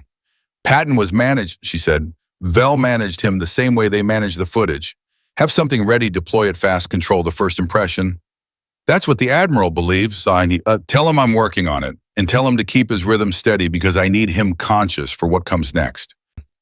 There was a brief pause, and then Hargrove said with something in his voice that was as close to warmth as military brevity allowed. He says to tell you he's working on it. 5:11 p.m. The call Rachel did not expect came from a number she did not recognize at 5:11 in the afternoon. She almost didn't answer. She answered because the area code was Virginia, and Virginia had been showing up in too many relevant places today to ignore. Ms. Summers. The voice was male, older, with the particular cadence of someone who has spent decades in formal institutional settings and carries the rhythms of those settings even in private conversation. My name is Gerald Patton. She stopped walking. Senator Patton. I'm calling from a personal device. I'd appreciate it if this conversation stayed between us for the moment. He paused. I issued a statement this morning that I am currently in the process of retracting. I want you to know that directly before it goes out through channels. Rachel said nothing. She waited. I was given information this morning by a member of my staff who I trusted. The information was specific, it came with documentation, and it was entirely fabricated. His voice was controlled, but the anger underneath it was audible, the particular anger of a man who has realized he was used. I was told there was a prior relationship between you and the Admiral.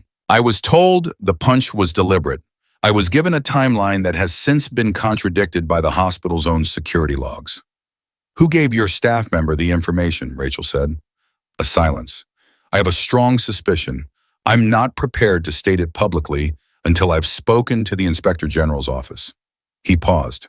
I'm calling you because what I did this morning caused damage to your reputation, and a retraction through official channels takes time that your reputation doesn't have. I'm prepared to make a direct public statement within the hour if you'll give me the clinical summary of what actually happened. Rachel looked at Garrett, who was standing close enough to hear both sides of the call. His expression said, "Be careful, but don't waste this." "Senator," she said, "before I give you anything, I need one thing from you. The subcommittee investigation. You received documentation 3 weeks ago related to naval contract redirections. I need to know if that documentation is still in your possession." A very long silence. Long enough that she checked the phone screen to make sure the call was still connected. "How do you know about that?" he said. "Is it still in your possession?" "Yes." His voice had shifted lower, more careful. "It's in my office safe. I didn't act on it because what it was pointing to seemed too large. I didn't trust the source. I thought it might be an opposition operation." "It wasn't," Rachel said. "The source was trying to reach you because 2 people in Dawson's chain of command are named in the full documentation. They needed someone outside that chain." Another silence. She could hear him breathing. Could hear him recalibrating everything he thought he had understood about his morning. His statement, the phone call from his trusted staff member. All of it rearranging itself into a pattern that was significantly darker than the one he'd started the day with. "Ms. Summers," he said, "I've been in the Senate for 22 years. I have seen corruption. I have seen people manipulate institutions for personal gain. I thought I could identify it." He stopped. "I apparently cannot." "Most people can't when they're the target," she said. "Senator, I need you to do 3 things. Make the public statement. Contact Deputy Director Sandra Cole at the IG's office directly, and secure that documentation with someone outside your immediate staff. I can do all 3. A pause. "I'm sorry for the statement this morning." She thought about what her mother had told her about dignity. Use that energy to fix it. The call ended. 5:29 p.m. James Rourke arrived at the IG satellite office on Wisconsin Avenue at 5:29:49 minutes after Rachel had spoken to him. Garrett confirmed it via a text from Cole, which meant Cole had been told, which meant Rachel had made the judgment call to loop her in during the 40 minutes between Rourke's call and his arrival. It had been a harder decision than it looked. She had turned it over for 20 minutes, standing in the hospital corridor, going through what she knew about Cole against what she knew about the system Cole operated inside, and what she had landed on was this: Cole had lifted the tox hold. Cole had cleared Rachel's status in writing. Cole had identified the PR firm behind the planted story and shared that identification with Rachel rather than sitting on it. These were not the actions of someone managing a cover-up. They were the actions of someone trying to run a real investigation inside a system that had been partially compromised, which was a harder and more dangerous thing to do, and which required allies that Cole probably didn't have enough of. Rachel had sent a single text to Cole's direct number. "Rourke is coming to you. He has the backup. Carol Vance has the 3rd key. Don't move on Vance until I tell you why."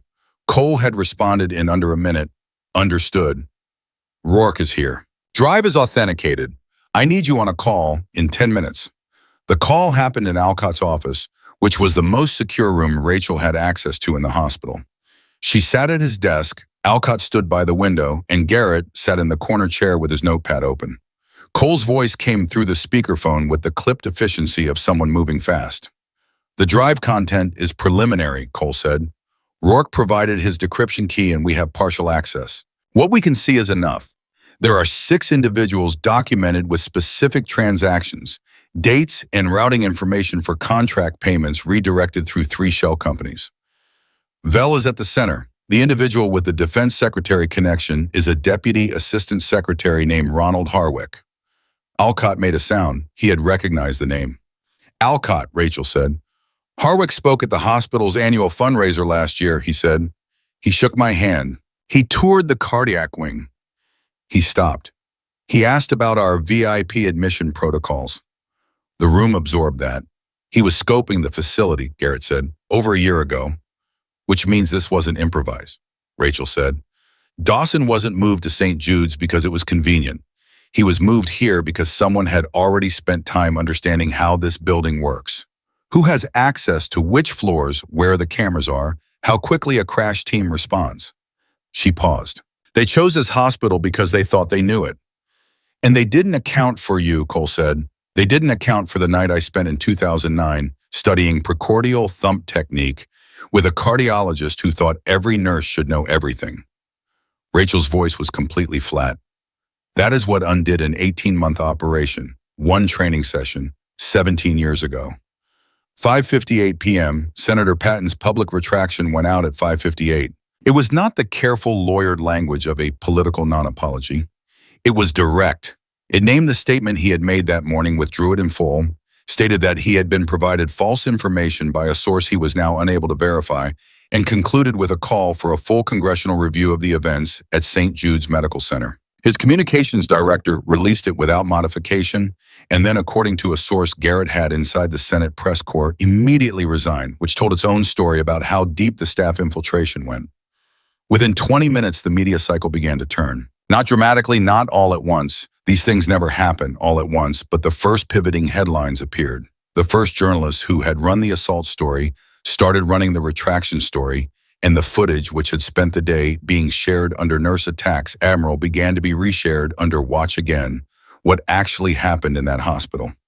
Rachel was not watching any of it. She was back in the ICU standing at Dawson's bedside because Hargrove had called at 5:47 to say that Dawson's rhythm had shifted in a way that was concerning and that he wanted her there. It was not the return of the cardiac event. It was something more complicated, the kind of arrhythmia that develops in the aftermath of a cholinesterase poisoning as the compound clears the system unevenly, creating pockets of electrical instability that a healthy heart might manage and a compromised one might not. Alcott was there. 2 other cardiologists from the department were there. They adjusted his medication in real time, talking in the shorthand of people who had worked together long enough to compress complex clinical decisions into 12 words. Rachel stood at the foot of the bed and watched Dawson's face. He was awake through all of it. That was what struck her most, the deliberate, effortful choice he was making to stay present, to watch what was happening to him, rather than retreating into the merciful blankness of unconsciousness. He tracked each adjustment, each response from the monitor, each exchange between Alcott and his team. He was processing it, cataloging it, remaining even in this a man who needed to understand the situation he was in. After 11 minutes, the rhythm stabilized. Alcott stepped back and let out a breath. Dawson looked at Rachel. Still here, he said. Yes, she said. You found Rourke. He's with Cole. The drive is authenticated. Something moved in Dawson's face that was not quite relief and not quite anything else. She had a name for the expression of a man who has been carrying something very heavy for a very long time and has finally been able to set it down, not because the danger is over, but because it is no longer his alone. There are things you don't know yet, he said, about why they wanted me specifically, about what the documentation covers beyond the contracts. Tell me. He looked at her for a moment. His voice was low, effortful, but precise. The contract redirections are how the money moves. But money moving is not the crime that ends careers. It's what the money funded. He stopped. There is an operation, has been running for 4 years, using redirected defense funds to support a private intelligence network that operates inside domestic jurisdiction, collecting information on political figures, not for national security, for leverage. And the room was very still. How many people? Rachel said. The network has compiled files on 31 current federal office holders, senators, representatives, 2 cabinet members. He looked at her steadily. Gerald Patton is one of them. They have something on him, and that's why the call to his staff member worked this morning.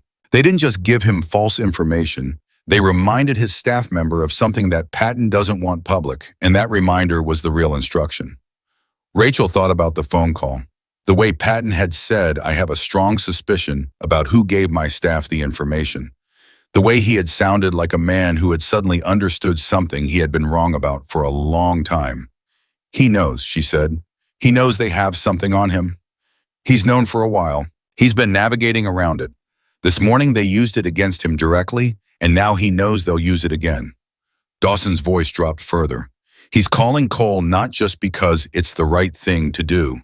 He's calling Cole because the only way out from under a leverage operation is to expose it entirely. And the drive has the network documentation. The financial records of the network's operation. Who funded it, who ran it, who received the information it collected." He closed his eyes briefly, then opened and "If that drive reaches the right people intact, it is over. Not just Val, all of it." 6:34 p.m. Cole called Rachel's phone at 6:34. Her voice was different from the controlled, institutional tone it had carried all day, not emotional but compressed the way a voice gets when it is containing something large.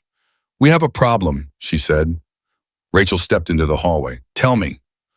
Rourke brought the drive. "We have partial decryption, but the third key, Carol Vance." A pause. "We cannot locate her. Her home in Georgetown is empty. Her phone is going to voicemail. Her neighbor says she left this morning in a vehicle she didn't recognize, with two people she didn't know." The cold that moved through Rachel was immediate and total. They found her. "We don't know if they found her or if she was moved for her protection. There is a scenario where someone inside our system identified her and moved her before we could reach her." Cole's voice was careful, measuring each word. "But there is also a scenario where Vel's people found her through a channel we haven't identified, and she was taken to prevent her from providing the key." "How long has she been gone?" "The neighbor saw her leave at approximately 10 this morning. 10 this morning. While Rachel was sitting in a small administrative room telling a federal agent she wanted legal representation. While the footage was crossing 1 million views. While someone in a mahogany-paneled office was reading a clip labeled and already sent.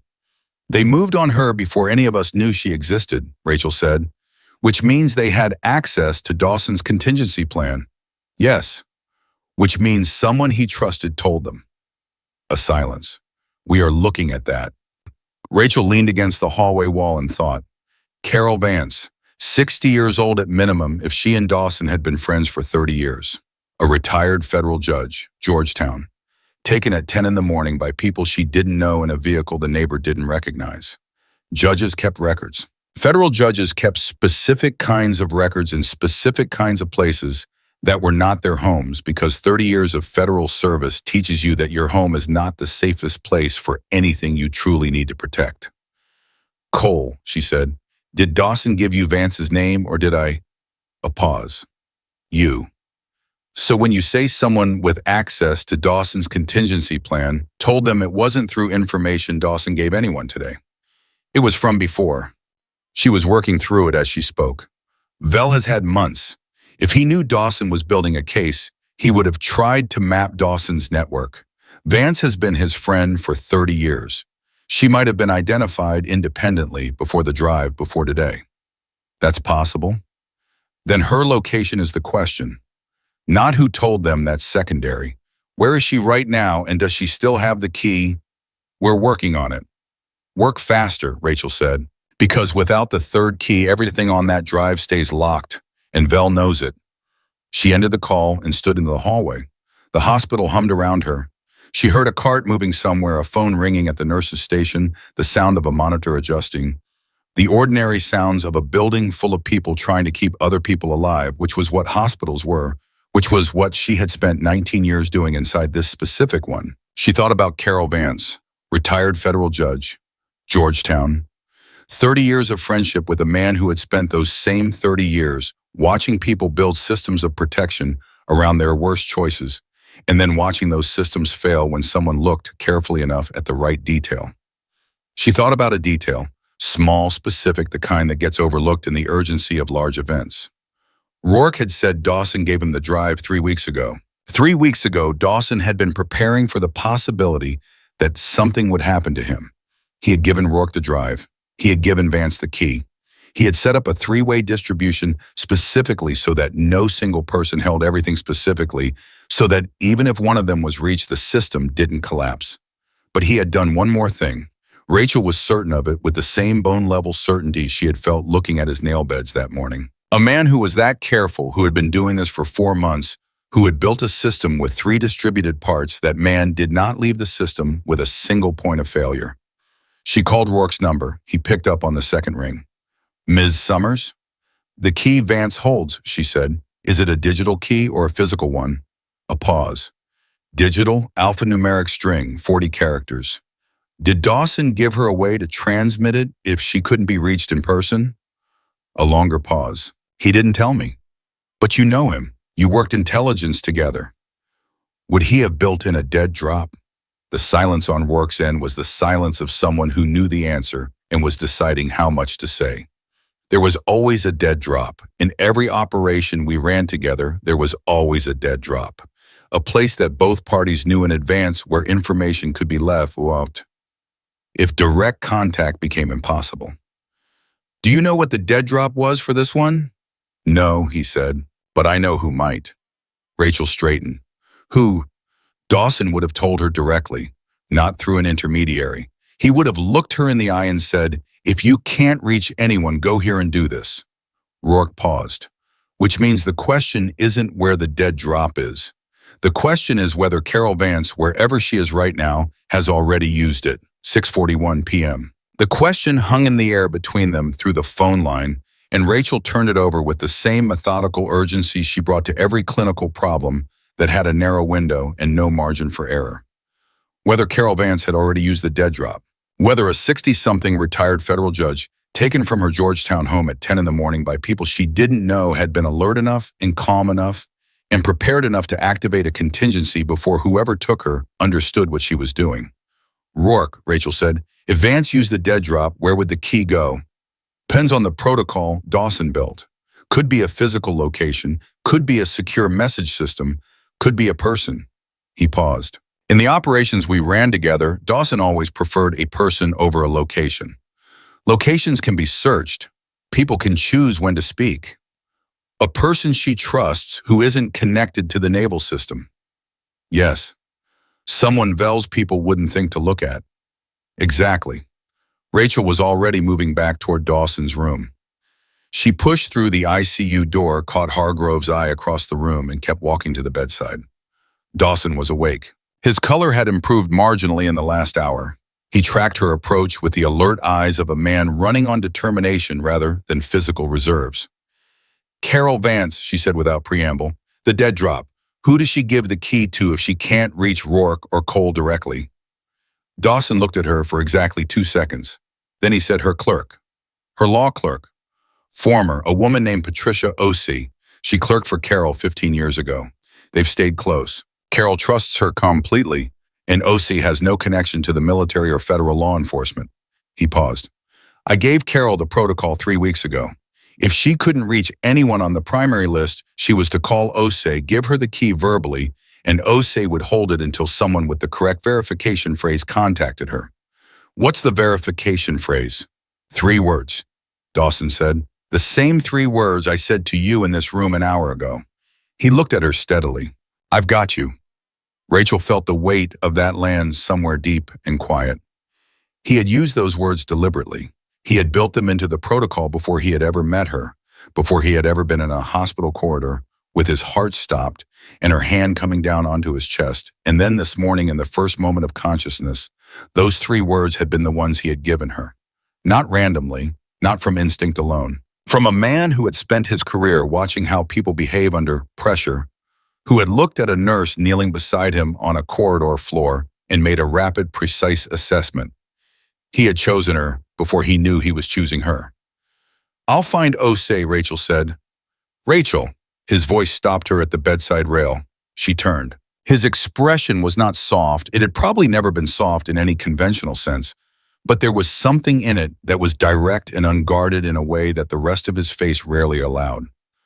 "What they did to you today, the footage, The charges? I want you to know that I understand what it comes to. It's not settled yet, she said. No. But when it is, I want it on record from me in whatever hearing or proceeding comes out of this, that you acted with more clinical judgment and more raw courage than anyone in that corridor this morning. And I've been in corridors with people who won medals for what they did in them. She held his gaze. Stay alive long enough to say that publicly, she said. That's all I need from you right now. She left. 7:02 p.m. Patricia O.C. answered her phone on the third ring. She was a 38-year-old corporate attorney in Silver Spring, and her voice had the measured quality of someone who had trained herself out of reacting visibly to anything that happened in real time. It took Rachel 14 seconds to realize from the specific quality of Osei's measured non-reaction that she had already been waiting for this call. I've got you, Rachel said, a beat of silence. Who am I speaking with? Rachel Summers. I'm a nurse at St. Jude's Medical Center. Admiral Dawson gave me the phrase. A very careful exhale. Judge Vance called me at 9:47 this morning. She said she had 45 seconds and she needed me to remember something. She gave me a 40-character string and made me repeat it back twice. Then she said, tell no one until someone says the three words. A pause. She sounded calm, not frightened. Calm in the way she used to sound in the courtroom when something unexpected happened and she was already 3 steps ahead of it. Do you know where she is now? No, she hung up before I could ask. We're looking for her, Rachel said. The string she gave you, I need you to give it to Deputy Director Sandra Cole at the Inspector General's office. I'm going to text you her direct number. Call her within the next 5 minutes. Tell her Rachel Summers sent you and give her the string. Nothing else to anyone else. Understood. A pause. Is Carol safe? We're working on it, Rachel said. I promise you we're working on it. She ended the call and stood in the hospital corridor and allowed herself exactly 4 seconds of something that was not quite fear and not quite grief. The recognition that Carol Vance was out there somewhere, that she had made a phone call at 9:47 this morning with 45 seconds to spare, and the composure of a woman who had spent her career in rooms where staying calm was the only useful thing you could do, and that wherever she was now, she had done everything right. And it still might not be enough. Then Rachel put her phone in her pocket and kept moving. 7:14 p.m. Cole received the string from Osei at 7:11. By 7:14, she had full decryption of the drive. Rachel knew this because Cole called her, and the first thing Cole said was not hello and not are you sitting down. It was, it's everything he said it was, and then some. The network, Rachel said, documented, 4 years of operation. Funding sources, operational structure. The names of 31 federal office holders who were surveilled, the specific files compiled on each of them. Cole's voice was the controlled voice of someone holding an enormous amount of compressed energy in a very small container. And something Dawson didn't tell you. There's a 5th year. The network didn't start 4 years ago. It started 5, and in the first year, it wasn't domestic. It was an operation that crossed into foreign intelligence territory using diverted defense funds, which means this is not only a corruption case and not only a domestic surveillance case. It is an unauthorized covert operation that violated the intelligence oversight statutes. The hallway around Rachel seemed to go very quiet, the way sound sometimes contracts when the significance of something exceeds what the surrounding environment seems capable of holding. Harwick knew, she said. Harwick built it, Cole said. Vell ran the money. Harwick designed the operation. The documentation is meticulous. Dawson spent 3 months compiling it, and it is meticulous. A pause. Rachel, this is going to take down people at a level that I need to be honest with you about. The process from here will not be fast. There will be hearings. There will be legal proceedings. There will be people with significant resources fighting every step of it. What happened today was the beginning, not the end. I know, Rachel said. Your role in this. I know what my role was, Rachel said. I saw something. I acted on it. That's what I do. A silence. There's something else, Cole said. We found Carol Vance. Rachel's breath caught. A facility in Northern Virginia. She was being held, not harmed, but held questioned about the key. She hadn't given them anything. A pause, and the quality of it was different from Cole's usual pauses, slightly warmer, slightly less contained. She told the 2 men holding her that she had 30 years of experience listening to people lie under oath and that they were going to need to do significantly better than they were doing. Then she stopped talking entirely and waited. Rachel felt something release in her chest. She's a federal judge. Even retired, that is apparently not a disposition that leaves you entirely. Cole's voice carried something that, in another context, might have been the beginning of a smile. She's with our people now. She's fine, 7:38 p.m. Garrett found Rachel at the end of the fourth-floor hallway at 7:38, sitting in one of the chairs outside the ICU waiting area that nobody ever used, because the ICU itself was supposed to be where people waited, and these chairs were for the overflow of the overflow, the people for whom even the official waiting room was too far from where they needed to be. He sat down beside her without being invited, which was a habit she had decided during the course of this day that she respected in him. The charges, he said, I just got confirmation from the U.S. Attorney's Office. They are not proceeding with any criminal filing related to the events in the corridor. The clinical record, the tox results, and 3 independent cardiologist reviews of the footage have all reached the same conclusion. What you did was an emergency medical intervention. The case is closed on that front. Rachel nodded. She had expected it, but hearing it said plainly and directly still did something to her breathing that she hadn't entirely anticipated. The nursing board, she said, the complaint that was filed this morning, and there was a formal complaint submitted at 10:52 by an anonymous source through the board's online portal, has been reviewed in light of the clinical evidence and withdrawn from consideration. Your license is intact. He paused. It was never genuinely at risk.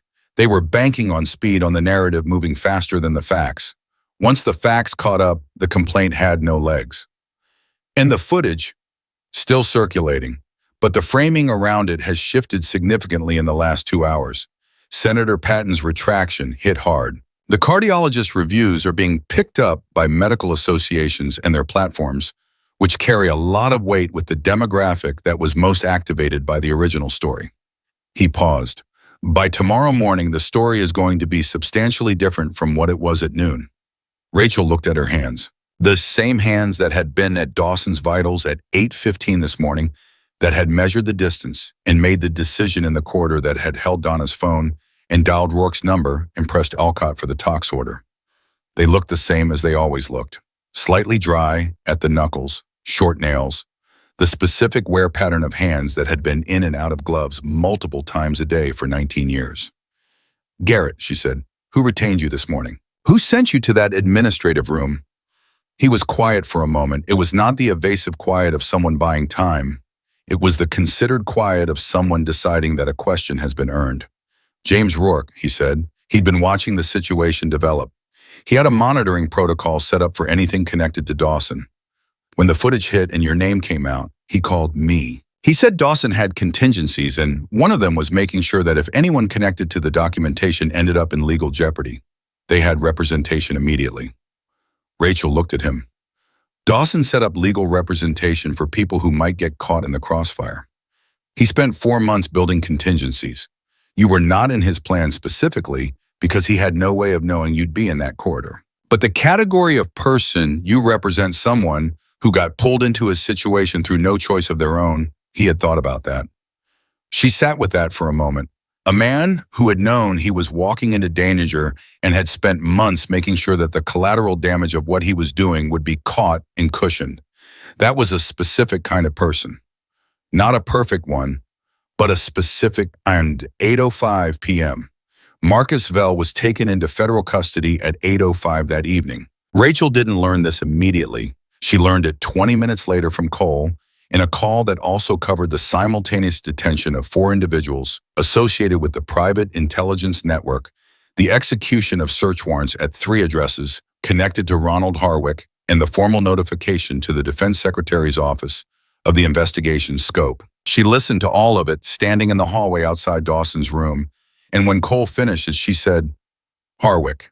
He was made aware of the investigation scope at 7:50 and chose to retain counsel rather than cooperate. That is his right. It will not alter the timeline significantly. A pause. Vell, on the other hand, started talking within 6 minutes of being read his rights, which is consistent with someone who built a network on leverage and spent 4 years watching how quickly people turn when the leverage is gone. Who else is he giving them? That is an ongoing conversation, Cole said carefully. What I can tell you is that the cooperation is substantive. Rachel nodded even though Cole couldn't see her. And the 31 office holders who were surveilled, what happens to them? Notification process begins tomorrow. Each of them will be informed of what was collected and how it was used. What they do with that information is their own decision. She paused. Some of them will be relieved. Some will be angry. Some of them have been making decisions for years under the shadow of what Harwick's network held over them, and those decisions are going to need to be revisited. Patton, Rachel said. He cooperated fully. The thing they held over him is a private matter that has no bearing on his public conduct. He was managed through fear of exposure, not through criminal leverage.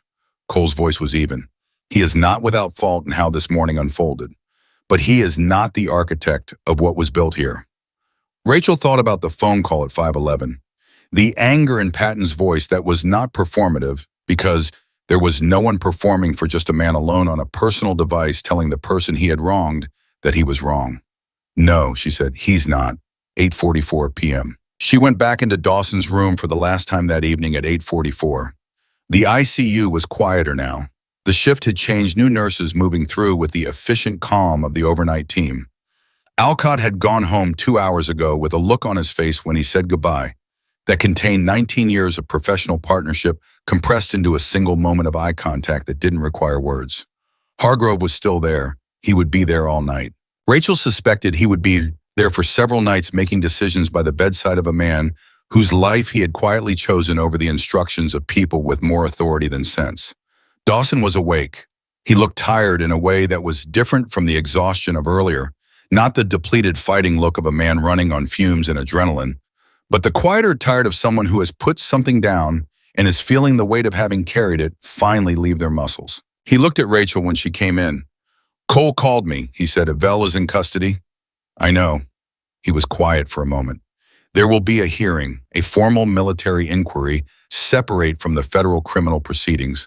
I've been asked to testify. Will you be well enough? I'll be well enough. He said it with a certainty that was not bravado. It was simply how he spoke about things he had decided. I want you there. Rachel looked at him. In what capacity? In the capacity of someone who was present, someone who observed what happened and what was done to make it look like something else. He paused. And in the capacity of someone whose account of this morning is the most complete and accurate one in existence, because you were the only person in that building today who was paying attention to everything. My account, she said slowly, includes the nail beds and the slow heart rate, and the precordial thump, and the footage, and the administrative hold, and the planted story, and the names of 2 men without hospital credentials who were in this facility before you arrived. Yes, he said, all of it. That's a long testimony for a nurse who was just trying to do her job. Something moved in Dawson's expression. It was not a smile, his face didn't do that easily, but it was the expression that lives in the same territory as a smile in the place where people who don't smile easily still communicate warmth. Ms. Summers, you were not just trying to do your job. That is precisely the wrong frame for what you did today. Trying to do your job is what kept the hospital running around you while everything fell apart. What you did was something different. You looked at a stranger who was rude to you, saw something that everyone else missed, made a decision in under 2 seconds that required knowledge most people in your profession don't have, and then held your ground through everything they threw at you without once backing down from what you knew was true. He stopped. The monitors beeped their steady rhythm. That is not nursing, that is character. Rachel was quiet for a moment. She thought about 19 years. The cold sandwiches, in the Missy's school plays, in the double shifts, in the patients who didn't say thank you, and the ones who did, and the long, ordinary, unglamorous work of keeping people alive 1 hour at a time. She thought about the cardiologist in 2009 who had looked at a young nurse and said, you should know everything, not just what's current, not just what's easy, but everything. She thought about her mother's voice saying that dignity was the one thing that couldn't be taken unless you gave it away. Get some rest, Admiral, she said. You have a hearing to prepare for. She turned to leave. Rachel, he said. She turned back. It was the first time he had used her first name.